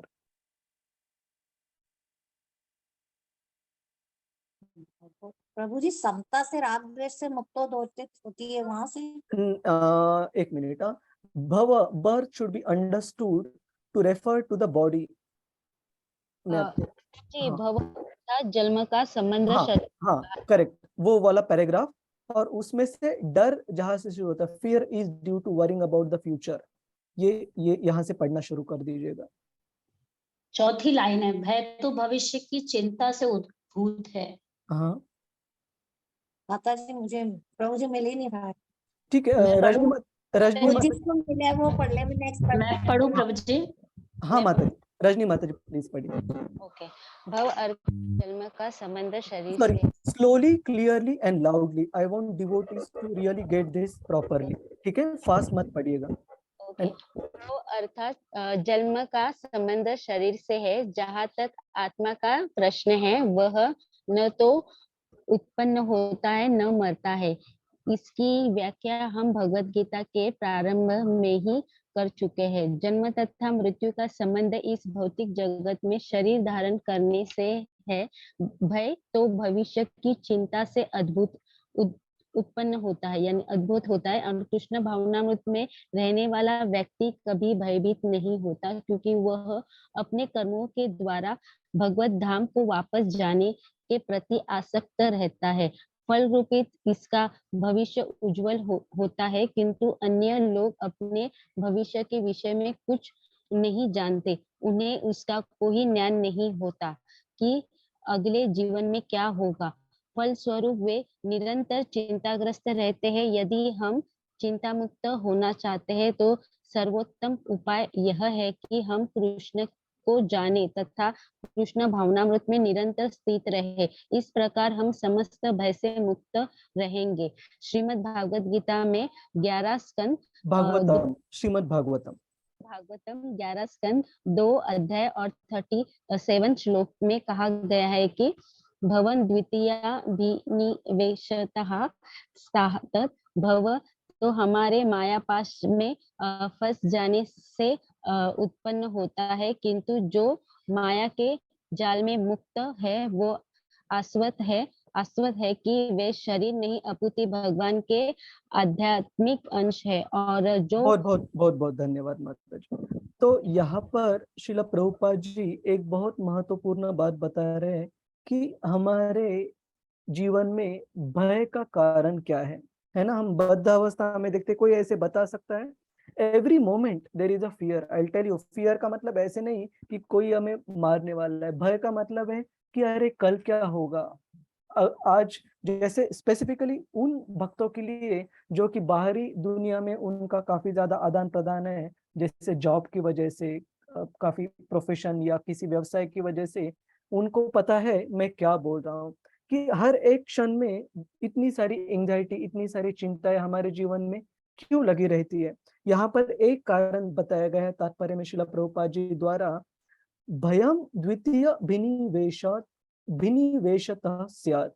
भय कहाँ से आ जाता है? Because of our absorption in the illusory energy. भगवान की जो माया शक्ति है उसमें हम जितना भाग लेंगे, उसमें हम जितना हमारे मन को रखेंगे, उतना ही हमारे जीवन में भय और चिंता बढ़ी रहेगी। लेकिन भगवान कृष्ण क्या बताते हैं? एक भक्त, if you want to get free from anxiety, best course is to understand Krishna and be situated always in Krishna consciousness. अगर किसी व्यक्ति को भय और चिंता से मुक्ति प्राप्त करनी है तो एक व्यक्ति को भगवान कृष्ण को अच्छी तरह से समझना पड़ेगा और हमेशा भक्ति के स्तर पर स्थित होना पड़ेगा। In that way we will be free from all fear. और अगर हम ये कर पाएंगे तो हम भय और चिंता से हमेशा के लिए मुक्ति प्राप्त कर सकते हैं। तो आप में से कितने भक्तों को ऐसे लगता है कि हमारे जीवन में दिन रात, है ना, हर एक मोमेंट कुछ ना कुछ हमें चिंता लगी रहती है, कुछ ना कुछ भय लगा रहता है। मैं आपको एक उदाहरण देता हूँ शुरू करने के लिए, और आपको शायद रिलेट करना इजी हो जाएगा। जैसे अभी कल ट्रैवल करना है तो इतनी सारी चिंता लगी रहती है कि ऑफिस के ये मेल्स आंसर करना बाकी है, ये लोग पीछे पड़े हैं इन चीजों के लिए, उनको ये देनी बाकी है, तो क्या हो जाएगा, कोई चीज भूल ना जाओ, कुछ चीज मिस ना हो जाए। तो ये सारे वास्तव है, ये ऐसे नहीं कि इल्यूजन है। लेकिन भगवत गीता के हिसाब से, शास्त्रों के हिसाब से इस भय का मेन कारण कौन सा है, मुख्य कारण कौन सा है? क्योंकि हम भगवान कृष्ण की भक्ति में पूरी तरह से 100% स्थित न होने के कारण और भगवान की माया शक्ति में अभी भी हमारा मन होने के कारण हमें ये भय और चिंता हमेशा सताती रहती है। और अगर पूरी तरह से इससे मुक्ति संभव है, और इसका मतलब ये नहीं कि भय और चिंता से पूरी तरह से मुक्त मतलब क्या शुद्ध भक्तों को कोई चिंता नहीं रहती? बिल्कुल चिंता रहती है, लेकिन उनकी जो चिंता रहेगी वो माया के प्रभाव से नहीं, लेकिन भगवान की भक्ति में कैसे और आगे बढ़ना है, कैसे और प्रयास करना है, उसके लिए चिंता रहेगी। और वो चिंता हमें हमारे भक्ति में भी आगे बढ़ने के लिए, प्रगति करने के लिए मदद करेगी। लेकिन ये जो भौतिक चिंता है, इसको एक कहावत है कि चिंता और चिता, इन दोनों में केवल एक डॉट का अंतर है, केवल एक अनुस्वार का अंतर है, लेकिन ये कार्य सेम करती है। कि जो चिता रहती है व्यक्ति को मृत्यु के बाद शरीर को जला देती है, और जो चिंता रहती है वो जिंदा होने के बाद भी हमें अंदर से चुप चुप कर खाती रहती है। तो हमें इस चीज का जरूर सोचना चाहिए कि हमारे जीवन में ये चिंताओं का, ये दुख का कारण क्या है, भय का कारण क्या है। और हम सही में अगर भगवत गीता, श्रीमद् भागवतम आदि शास्त्रों का आश्रय लेकर अगर हम भक्ति में अच्छे से आगे बढ़ते हैं तो बिल्कुल संभव है कि इस भौतिक जगत में रहकर भी हमें इस भौतिक चिंता और भय से मुक्ति प्राप्त होकर हम भक्ति में आगे बढ़ सके। तो आगे जाने से पहले मुझे आप सभी से पूछना है कि आपको लगता है कि श्रील प्रभुपाद जी ने तात्पर्य में जो लिखा है हमारे जीवन में भी लागू होता है? आप में से कितने भक्तों को लगता है कि हमें भय और चिंता हमेशा हमें काफी त्रस्त कर देती है? रजनी माता जी, हरे कृष्ण। हरे कृष्ण प्रभु जी, धन्यवाद प्रणाम प्रभु जी। जैसे कि एक चीज खत्म होती है तो दूसरी चीज स्टार्ट होती है, तो तीसरी स्टार्ट होती है। जैसे कि कल ही साथी खत्म हो गया, आज फिर से नया साथी के लिए सोचना है। फिर आज मैंने आपको बताया असाइनमेंट मिले कि हाँ उसके लिए भी सोचना पड़ेगा। यानी ये सब जो है, फिर घर के काम, ऑफिस के काम, फिर बच्चों के, ये स्टेप बाय स्टेप रहते हैं। पर ये सब कुछ ठीक भी हो जाता है क्योंकि कृष्ण ये सब कुछ ऑन टाइम पे हर चीज करते भी है, और ये भी हमने आजमाया है। यानी चिंता रहती है पर अभी प्रगति के लिए रहता है, पर अच्छा लगता है, बहुत अच्छा लगता है, सुकून भी लगता है, बहुत अच्छा लगता है। बहुत बहुत धन्यवाद माता जी। सो भक्ति का मतलब ये नहीं कि हमें चिंता नहीं रहेगी, लेकिन फर्क यह है कि भक्ति में अगर हम जो हमारी चिंता रहेगी वो हमारी भक्ति में और आगे प्रगति करने के लिए और बढ़ने के लिए और सेवा करने के लिए वो चिंता अच्छी है, वो चिंता हमें प्रगति करने में मदद करेगी। लेकिन भया, यहाँ कौन सा वाक्य बताया गया है? भयम द्वितीय भिनिवेशतः स्यात्। द्वितीय मतलब दूसरी, दूसरी मतलब माया शक्ति। भगवान की दो शक्तियां हमने देखी है, योग माया और महामाया। यहाँ पर द्वितीय मतलब महामाया के बारे में बताया है। अगर हम महामाया में हमारे मन को रखेंगे तो हमें भय और चिंता इस भौतिक जगत की हमें चुपती रहेगी, खाती रहेगी, और उससे मुक्ति प्राप्त करने के लिए हमें बिल्कुल भगवान का सहारा लेना पड़ेगा। श्री हरिप्रिया माता जी, हरे कृष्ण। हरे कृष्ण प्रभु जी। यस माता जी। प्रभु जी, वो भय और चिंता के विषय से ही हैंड रेज किया था। हाँ, बोलिए बोलिए माता जी। प्रभु जी, जैसे मेरी डॉटर 11th में है, तो सब्जेक्ट उसने साइंस लिया है, तो एक कांस्टेंट भय भी बना रहता है कि इसे मनचाहा फील्ड मिलेगा नहीं मिलेगा, और फिर कभी उम्मीद बनती है, फिर चिंता होने लगती है कि इसमें नहीं हुआ तो क्या करेंगे, दूसरे में चले जाएंगे क्या, फिर बीटेक करा देंगे या ये करा देंगे, ऑप्शन सोचने लगता है दिमाग अपने आप ही। फिर एक क्षण के लिए कभी ऐसा लगता है कि भगवान जो करेंगे अच्छा करेंगे, आप हमें चिंता करने की आवश्यकता नहीं है। परंतु फिर क्या होता है कि जैसे आसपास या दूसरे लोगों को आप सुनते हो, क्लास में हो रहा है, बच्चे इसके लिए प्रिपेयर कर रहे हैं, उसके लिए, फिर से वो वापस भय भी आ जाता है, चिंता भी लौट आती है। सही बात है, और ये हमने बहुत क्लोजली मॉनिटर करना चाहिए। बहुत बहुत धन्यवाद श्री हरिप्रिया माता जी, आपने बताया कि हम इस भौतिक जगत में कैसे इससे त्रस्त है ना। कभी कभी हम इससे दूर भागते हैं कि अरे, जैसे पोर्क्यूपाइन रहता है। पोर्क्यूपाइन मतलब हिंदी में क्या बोलते पता नहीं, उसके कांटे रहते हैं शरीर के ऊपर, और कुछ भी संकट आ जाए वो अपने सर को जमीन में गाड़ लेता है, उसे लगता है कि संकट दूर हो जाएगा, लेकिन ऐसे बिल्कुल नहीं है। संकट रहेगा तो रहेगा ही बाहर, है ना। उसी तरीके से ऐसे कहा गया है कि इस भौतिक जगत में एक प्रॉब्लम को आप सॉल्व करो, 10 चलते आ जाएंगे, 10 को सॉल्व करो, 100 चलते आ जाएंगे। तो जब तक हम भगवान की माया शक्ति के अंतर उसके अंदर है, तब तक इस भय और चिंता से हमें छुटकारा नहीं मिलेगा, है ना। बहुत बहुत जानना जरूरी है। कभी कभी क्या हो जाता है, एक कुछ उदाहरण मैं आपको देता हूँ कि हर एक जीव इस भौतिक जगत में कैसे इस भय और चिंता से त्रस्त है। जैसे आप छोटी चिड़िया समझ लो, चिड़िया को अगर कोई दाने डालता है तो वो दाने लेते लेते 10 बार इधर उधर देखती रहती है, पीछे देखेगी, इधर देखेगी, उधर देखेगी, क्योंकि उसको डर लगा रहता है मुझे कोई पास में आए ना, पकड़े ना, है ना। आप कोई पिजन्स, कबूतर भी देख लीजिए, कुछ भी चीज खाते रहेंगे वो इधर उधर हमेशा उनका ध्यान रहता है, क्योंकि वो जो डर रहता है वो हमेशा उनके मन में रहता है। उसी तरह एक हिरन का उदाहरण ले लो, उसी तरह किसी भी व्यक्ति का उदाहरण ले लो। जब तक हम भगवान की महामाया शक्ति के अंदर है, तब तक ये भय और चिंता इस भौतिक जगत में किसी भी व्यक्ति को, किसी भी जीवात्मा को नहीं छोड़ेगी। वो हमेशा एक परछाई की जैसे पीछे लगी रहेगी। लेकिन भगवत गीता में, श्रीमद् भागवतम में हमें इसका कारण मिलता है कि एक व्यक्ति को भौतिक जगत में इनका सामना क्यों करना पड़ता है और कैसे हम इससे छुटकारा प्राप्त कर सकते हैं। जैसे श्रील प्रभुपाद जी यहाँ पर लिखते हैं कि एक भक्त को पता है, अगर हमारी दृष्टि दूर दृष्टि रहेगी। जैसे मैं हमेशा उदाहरण देता हूँ एक ऐसे विद्यार्थी हो जो पूरे सेमेस्टर के बाद, इतनी मेहनत करने के बाद, अपने कॉलेज में पढ़ाई करने के बाद, सेमेस्टर की एग्जाम खत्म होने के बाद अपने माता पिता के पास जा रहा हो, अगर उसकी दृष्टि दूर रहेगी कि मुझे अपने माता पिता से 6 महीने बाद मिलने जा रहा हूँ, तो कितनी एक्साइटमेंट, कितना आनंद रहेगा।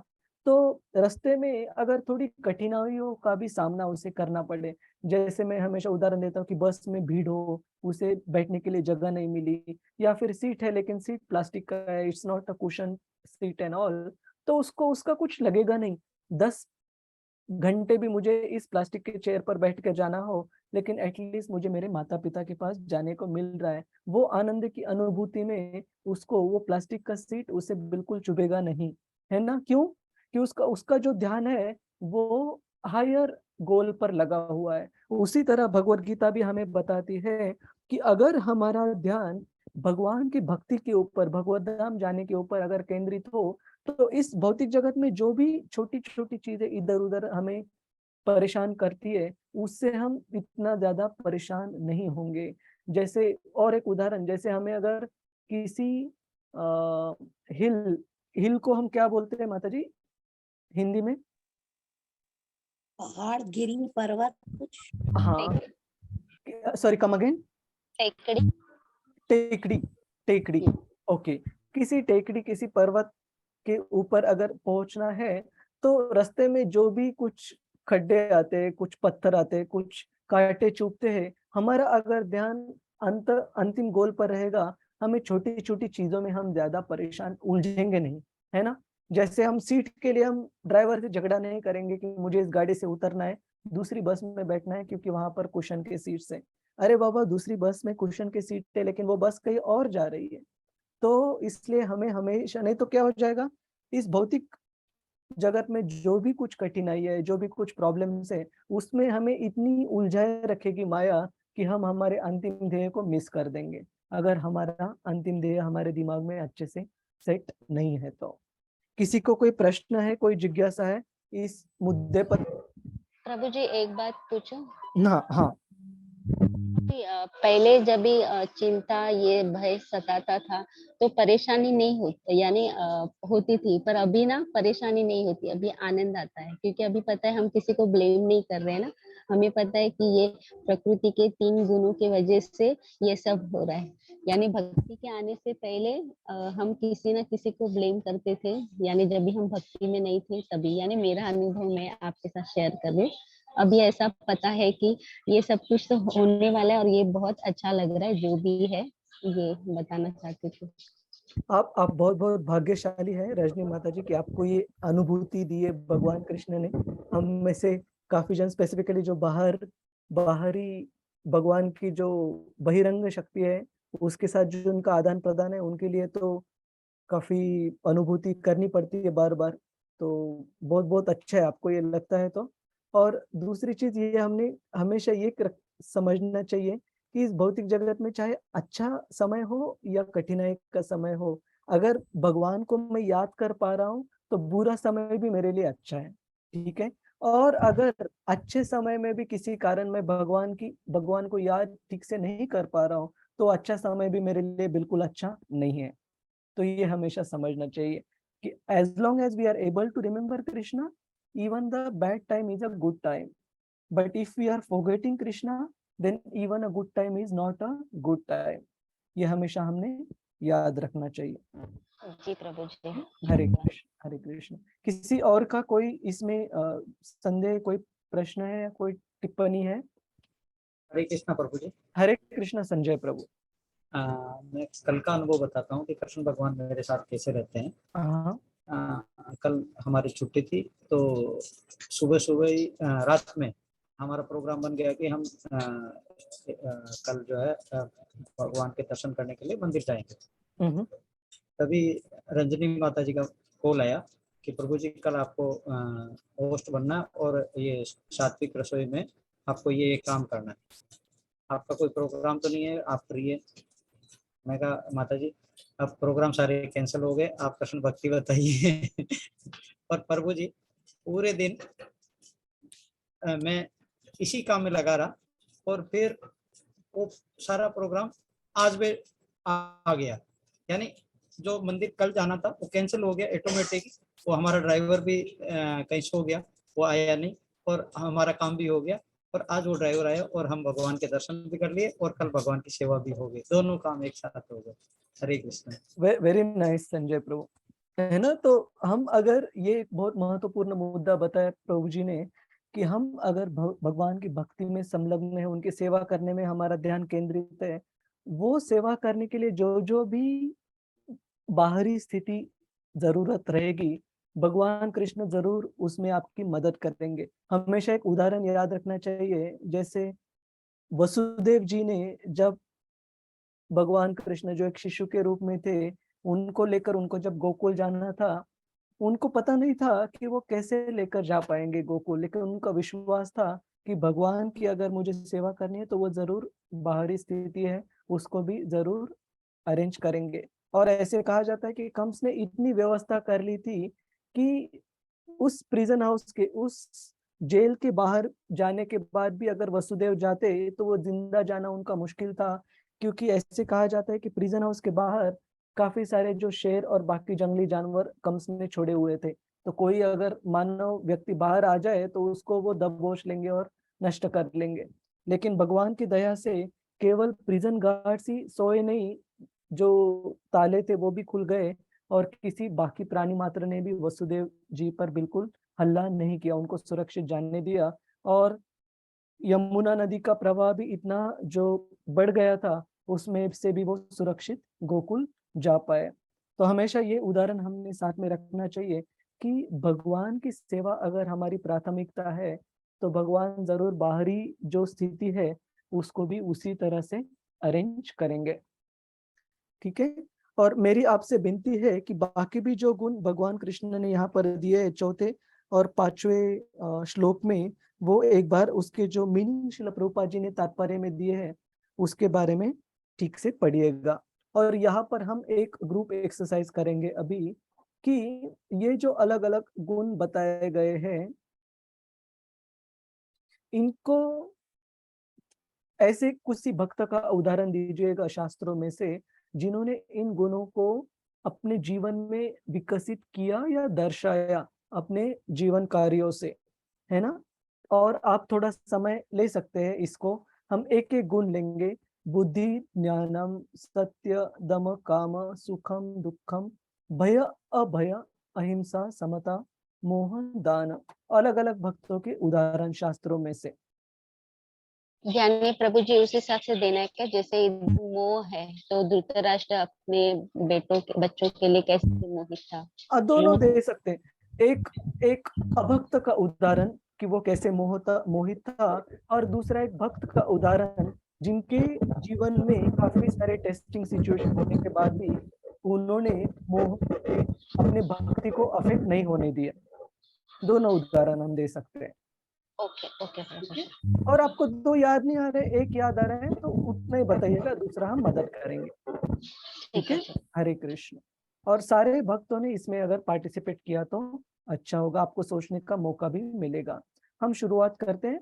आप एक एक क्वालिटी ले लीजिए, एक एक गुण ले लीजिए। जैसे मोह के बारे में अभी रजनी माता जी ने बताया धृतराष्ट्र का उदाहरण कि वे अपने पुत्र मोह में अंधा था और उसी मोह के कारण उसको कभी अपने पुत्रों की कार्य को कभी दुरुस्त नहीं कर पाया वो, और उसकी वजह से सारे पुत्रों का विनाश देखना पड़ा उसे।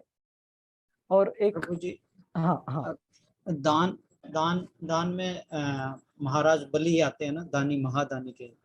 यस प्रभु जी, उदाहरण दीजिए। और दूसरा एक कहें तो हमारे राजस्थान में जो श्याम बाबा है, जो बर्बरिक का सर जिसको महादानी बोलते हैं, वो भी इसमें ही दान में आता है।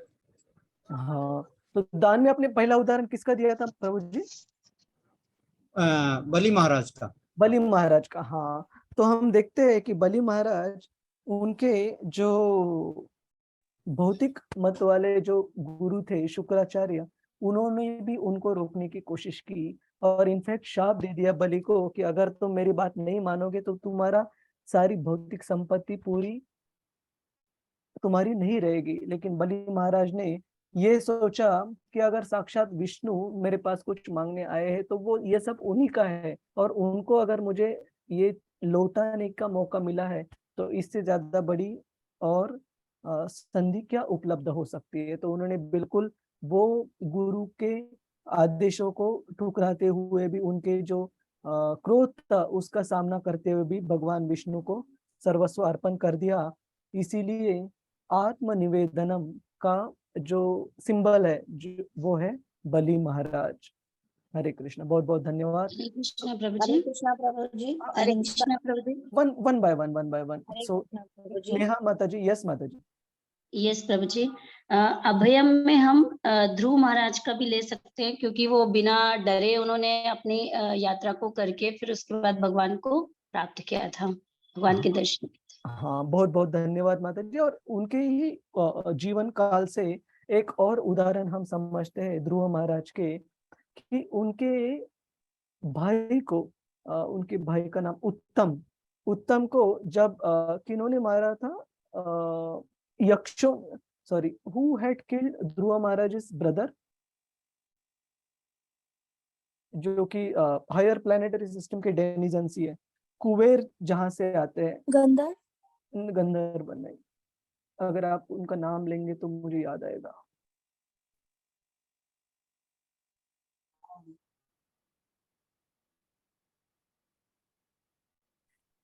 यस, यक्ष,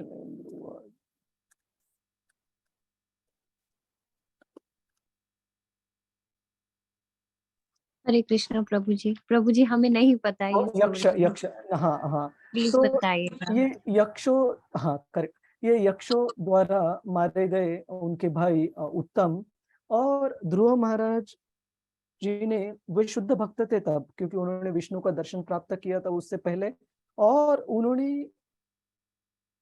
युद्ध करने की सोची सारे यक्षों में से, और यक्षपुरी जो है उनकी जो राजधानी है उसको अलका नगरी कहा जाता है, उस पर आक्रमण कर दिया। और ऐसे कहा जाता है कि अराउंड 8 या 9 लाख यक्षों ने मिलकर एक साथ ध्रुव महाराज पर उनकी लड़ाई शुरू हुई, और हर एक यक्ष ने सैकड़ों बाण ध्रुव महाराज पर चलाए। तो ये बाण इतने सारे थे कि जैसे उन बाणों का एक जो आकाश में ढग, क्लाउड्स बन जाते हैं, क्लाउड्स को हम हिंदी में क्या बोलते हैं? बादल। आकाश में जैसे बादल बन जाते हैं और कभी कभी हमारी दृष्टि से सूरज को ढक लेते हैं, है ना, उसी तरह से उन जो एरोज, जो बाण यक्षों ने चलाए, उन बादलों में ध्रुव महाराज पूरी तरह ढक गए, और सारे ऋषि मुनियों को लगा कि ओ माय गॉड, अभी ध्रुव महाराज इन यक्षों की अटैक, मतलब आक्रमण में नष्ट हो गए, और काफी उनको दुख होने लगा सारे ऋषि मुनियों को। लेकिन और ऐसे कहा जाता है कि यक्षों ने केवल बाण ही नहीं छोड़े, अपनी मायावी शक्ति द्वारा आकाश में से अलग अलग प्रकार के बहुत ही भयानक चीजें गिरने लगी। जैसे ऐसे कहा गया है कि blood, urine, stool and bones, ये सारे चीजें आकाश में से उसकी वर्षा होने लगी। और ध्रुव महाराज जी ने जब देखा कि अपनी मायावी शक्ति द्वारा ये यक्ष लोग मुझे बिल्कुल ढक रहे, तब उन्होंने अपनी आंखें बंद कर भगवान विष्णु का स्मरण किया। और ऐसे कहा जाता है कि जैसे ही भगवान विष्णु को ध्रुव महाराज जी ने स्मरण किया, वो शुद्ध भक्त भी थे, तो उनको इस सारे माया से, इस सारे इल्यूजन से बाहर आने के लिए, ऐसे कहा जाता है जिस तरह से सूरज एक बादलों से ढका हुआ बाहर आ जाता है और पूरी रोशनी से उन बादलों के प्रभाव को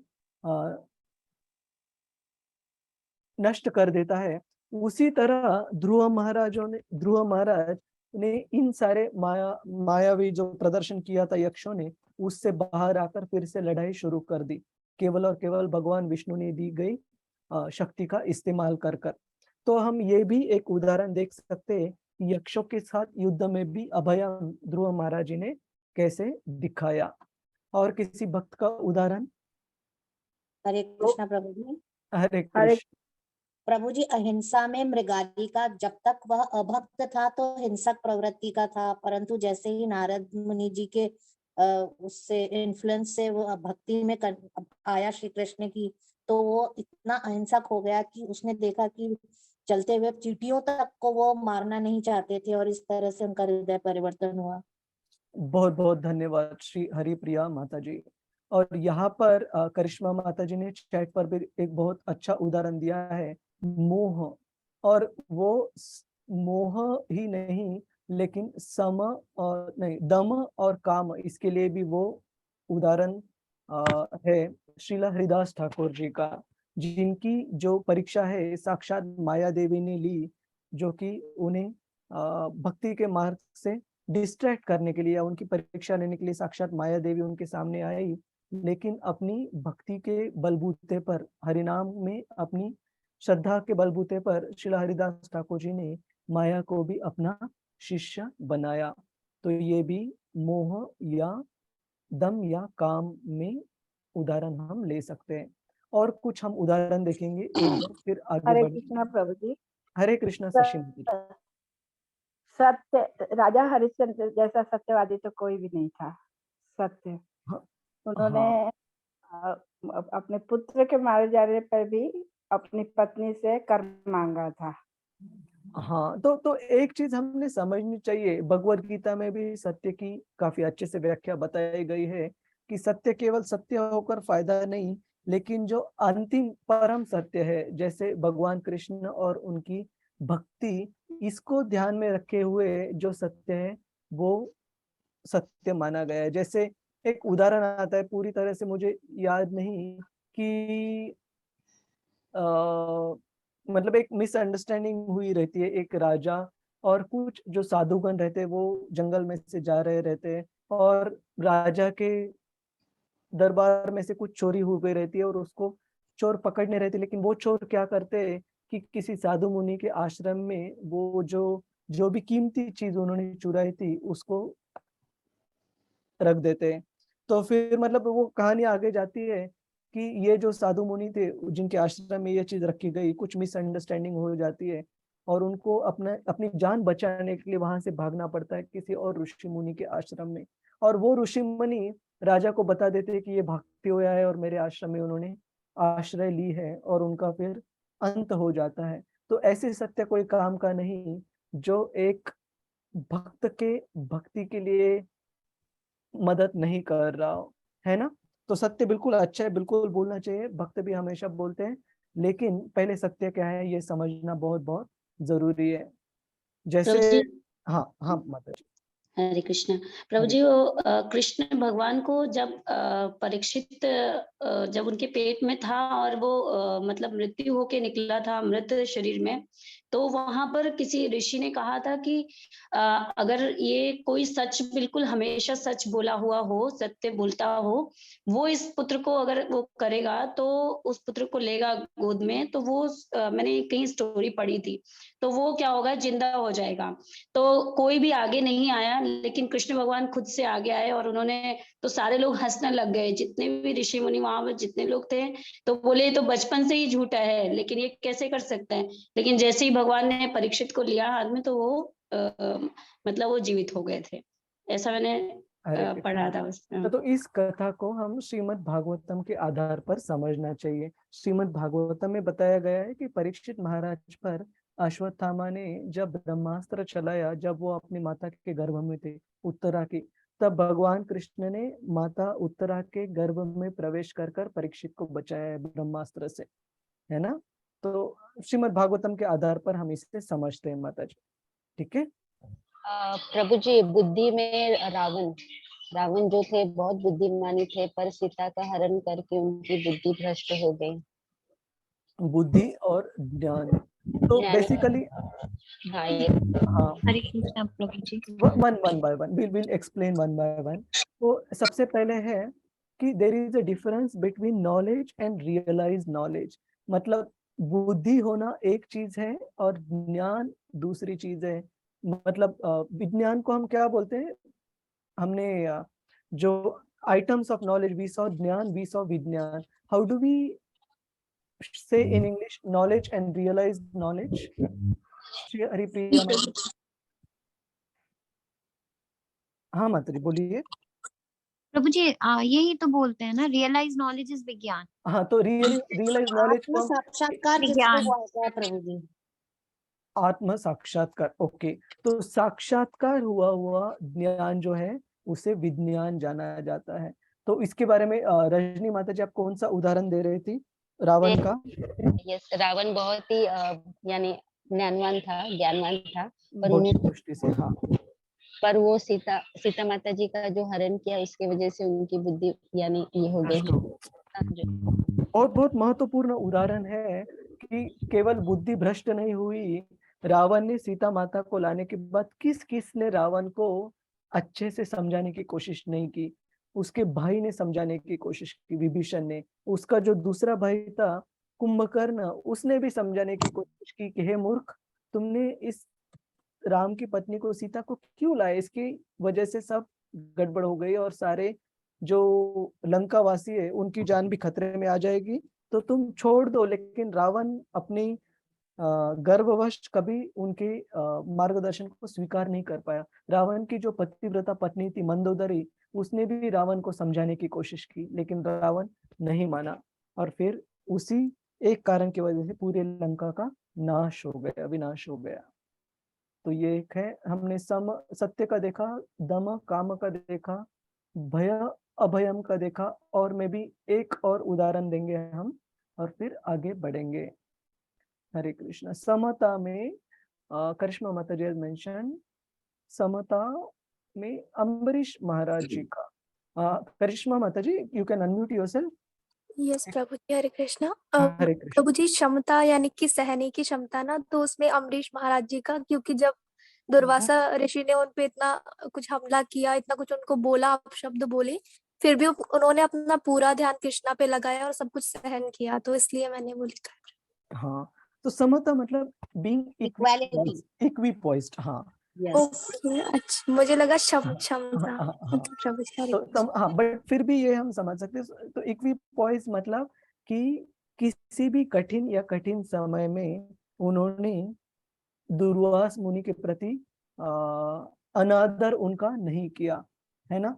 उनकी कोई गलती ना होने के कारण, क्योंकि इवन जो उन्होंने फास्ट, जो उपवास उन्होंने जो पारणा किया था, वो अपने जो प्रीस्ट, जो ब्राह्मण थे, उनको पूछ कर किया था पानी लेने का, जिसका मतलब है कि उन्होंने पारणा किया, at the same time he did not have any food, उन्होंने कोई अन्न ग्रहण नहीं किया। तो अपने जो अतिथि थे उनका भी अनादर उन्होंने नहीं किया था। लेकिन इसका ना समझ करते हुए दुर्वास मुनि ने जो अतिताई रूप से उनको ज्यादा शिक्षा प्रदान की, एक असुर के रूप में उनको मारने के लिए, तब भगवान के जो सुदर्शन चक्र है उससे उनको छुटकारा मिला, है ना। तो अम्बरीश महाराज का उदाहरण है कि उन्होंने किसी भी अवस्था में, जीवन के किसी भी मुश्किल अवस्था में भी एक अपने जो अतिथि है, एक ऋषि है, उनका अनादर नहीं किया। He remain equipoised. ठीक है, और एक दो उदाहरण हम देखेंगे।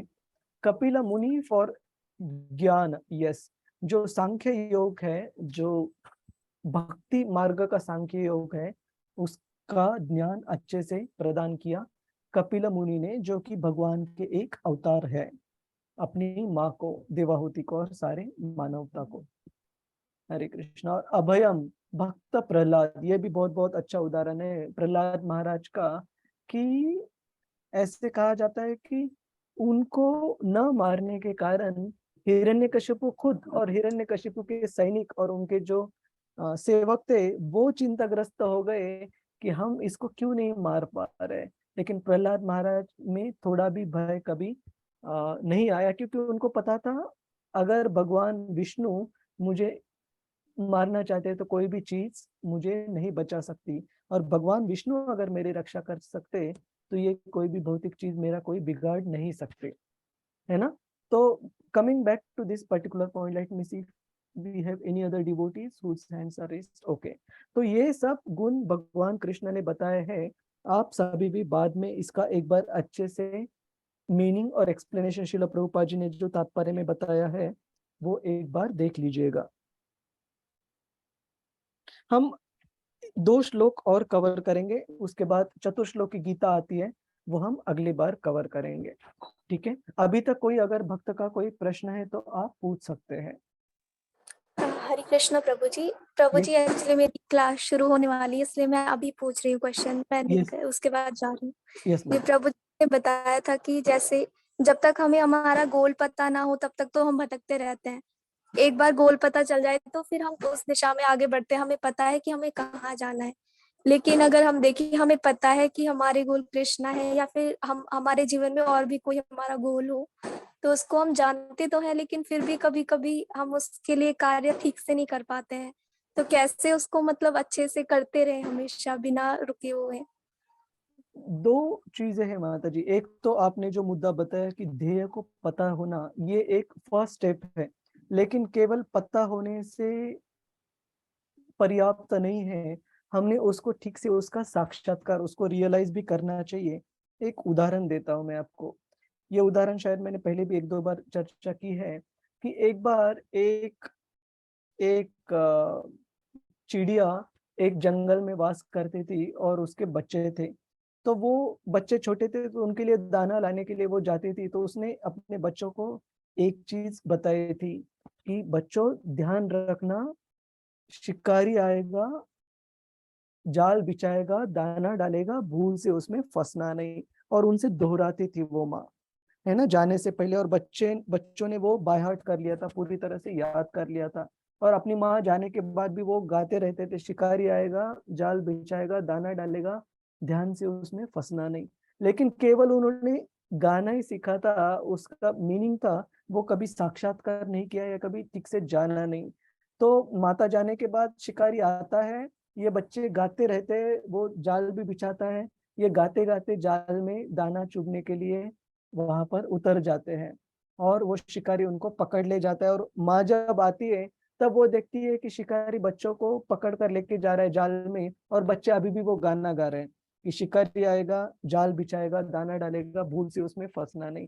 तो उसी तरह केवल ध्येय पता होना ये अच्छा है, लेकिन पर्याप्त नहीं है।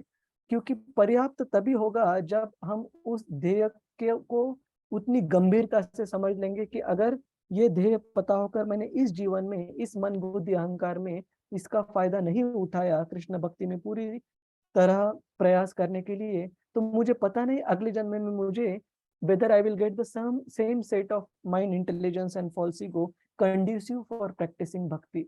मुझे पता नहीं कि अगले जन्म में मुझे मन बुद्धि अहंकार इतना अनुकूल मिलेगा भक्ति के मार्ग का अवलंबन करने के लिए। इसलिए अगर मैं सही में बुद्धिमान हूँ तो मैंने पूरी तरह प्रयास करना चाहिए इसी जन्म में भगवान कृष्ण को प्राप्त करने का। वो अगर दृढ़ता रही, वो अगर गंभीरता रही, तो हम बाकी छोटे छोटे जो परेशानियां अपने ध्येय के रास्ते पर आती है उसमें नहीं फंसेंगे माता जी।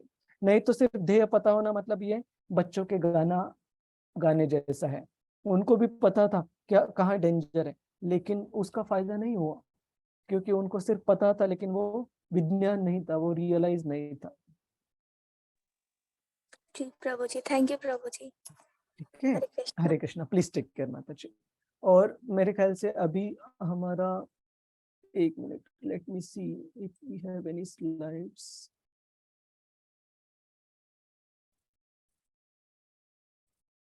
हाँ, चतुर्श्लोक की भगवत गीता से पहले मुझे जस्ट एक बार श्लोक देखने दीजिए।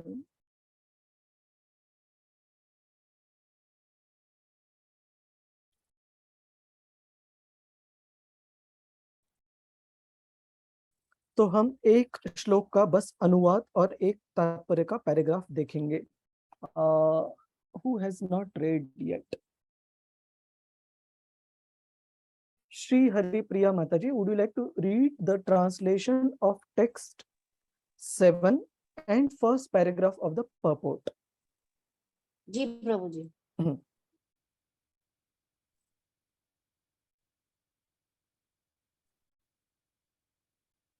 टेक्स्ट 7। जो मेरे इस ऐश्वर्य तथा योग से पूर्णतः आश्वस्त हैं, वह मेरी अनन्य भक्ति में तत्पर होता है। इसमें तनिक भी संदेह नहीं। आध्यात्मिक सिद्धि की चरम परिणति है भगवत ज्ञान। जब तक कोई भगवान के विभिन्न ऐश्वर्यों के प्रति आश्वस्त नहीं हो लेता, तब तक वह भक्ति में नहीं लग सकता। सामान्यतया लोग इतना तो जानते हैं कि ईश्वर महान है, किंतु वह यह नहीं जानते कि वह किस प्रकार महान है। यहाँ पर इसका विस्तृत विवरण दिया गया है। जब कोई यह जान लेता है कि ईश्वर कैसे महान है, तो वह सहज ही शरणागत होकर भगवत भक्ति में लग जाता है। भगवान के ऐश्वर्यों को ठीक से समझ लेने पर शरणागत होने के अतिरिक्त कोई अन्य विकल्प रह नहीं जाता। ऐसा वास्तविक ज्ञान भगवत गीता, श्रीमद् भागवतम तथा अन्य ऐसे ही ग्रंथों से प्राप्त किया जा सकता है। आगे बढ़ो प्रभु जी। बहुत बहुत धन्यवाद। आखिरी जो दो स्टेटमेंट है ना तात्पर्य में, वो भी पढ़ी है। All this particular knowledge is required. तात्पर्य में आखिरी जो दो लाइन्स, दो स्टेटमेंट जी, भगवान की प्रेमा भक्ति में रुचि बढ़ाने के लिए ही इस विशिष्ट ज्ञान की आवश्यकता है। कृष्ण की महानता को समझने में अपेक्षा भाव न बरतें, क्योंकि कृष्ण की महानता को जानने पर ही एकनिष्ठ होकर भक्ति की जा सकती है। हरे कृष्णा। श्रील प्रभुपाद की जय। जय। है ना, ये जो आखिरी स्टेटमेंट है बहुत इंपॉर्टेंट है। One should not neglect to understand fully how great Krishna is, for by knowing the greatness of Krishna one will be able to be fixed in sincere devotional service। यहाँ पर श्रील प्रभुपाद जी बता रहे हैं importance of understanding the greatness of Krishna, भगवान की महानता को अच्छे से समझने का फायदा। जब तक हमें भगवान महान कैसे है ये चीज ठीक से नहीं समझ पाएंगे, तब तक हम भक्ति में गंभीर बिल्कुल नहीं हो सकते। तो इसके साथ साथ हम 10वें अध्याय का जो पहला पोर्शन है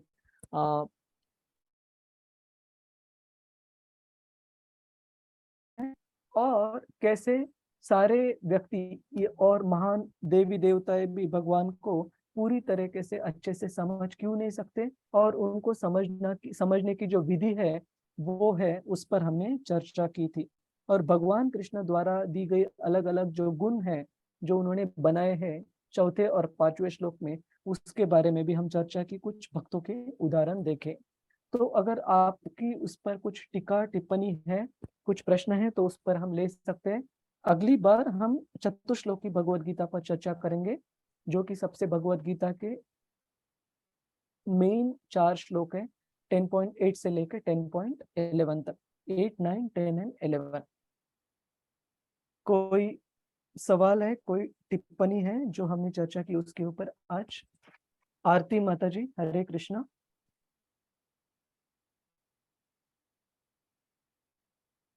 आरती माता जी, दीप्ति माता जी, नेहा माता जी, संजय प्रभु। हरे कृष्णा प्रभु जी। नहीं प्रभु जी, थैंक यू प्रभु, कोई क्वेश्चन नहीं प्रभु जी। एक्चुअली जो सबसे ज्यादा हमें डेली लाइफ में जो हम सोचते हैं प्रभु जी, जब हम चिंतन करते हैं बेसिकली, तो जो करिश्मा माता जी बोले थे कि ऐसा होता है किसी दिन जैसे कर्व जाता है ना प्रभु जी, इंस्टेंट तो रहता है लेकिन फिर भी वो कर्व थोड़ा नीचे आ जाता है किसी दिन, कि हमें ऐसा रियलाइज होता है कि आज हमने भगवान का उतना नाम नहीं लिया जितना हमने कंपैरेटिवली किसी दिन हमने बहुत ज्यादा भगवान का नाम लिया, भक्ति की। और भक्ति का अर्थ ये है कि हम किसी भी तरह इन्वॉल्व रहें, चाहे हम चिंतन कर रहे हो या चाहे हम घर में कुछ कार्य ऐसे कर रहे हो जो भगवान से रिलेटेड हो, या हम प्रसाद ही क्यों ना बना रहे हो भगवान के लिए, भोग चढ़ाने के लिए। तो प्रभु जी ये होता है लाइफ में। और जैसा एक और जो आपने बताया था कि भय है, तो ये जो भय है, चिंताएं हैं, थोड़ा हमारा माइंड डाइवर्ट हो जाता है। और ये पता है हमें, जैसे उन्होंने कहा गोल हमें पता है कि हमें भगवान के पास जाना है।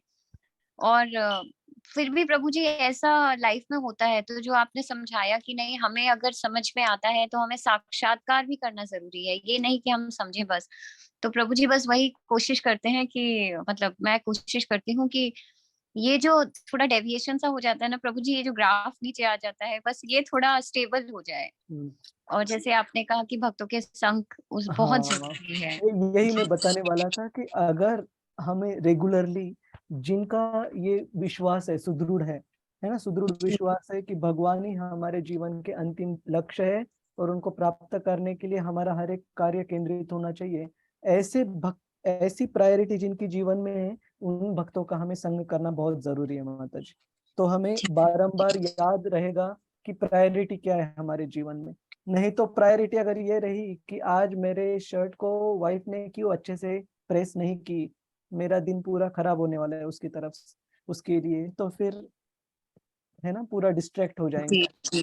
हम अगर ये सोचेंगे कि वो भी भगवान कृष्ण की भक्त है और मेरी भक्ति में इतने अच्छे से सपोर्ट करती है, मुझे कुछ अगर चीज इधर उधर थोड़ी हो जाए तो भी अनदेखी करनी चाहिए, उसको भक्ति में और आगे बढ़ने के लिए हमने सपोर्ट करना चाहिए। ये सोचेंगे तो फिर दोनों की भक्ति अच्छे से चलेगी, है ना।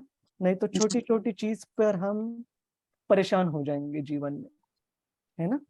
जी प्रभु जी, जी बहुत बहुत धन्यवाद प्रभु जी। Thank you. हरे कृष्ण। तो बहुत बहुत धन्यवाद आप सभी भक्तों का। हरे कृष्णा प्रभु जी। हरे कृष्ण। रिकॉर्डिंग प्रभु जी ऑफ कर देते तो मैं प्रश्न पूछना चाहूंगी। सॉरी माता जी, कम अगेन। रिकॉर्डिंग अगर ऑफ होगी हाँ, तो प्रश्न। ठीक है चलेगा। रजनी माता जी हरे कृष्णा। हाँ मैं प्रभु जी करती हूँ। हाँ।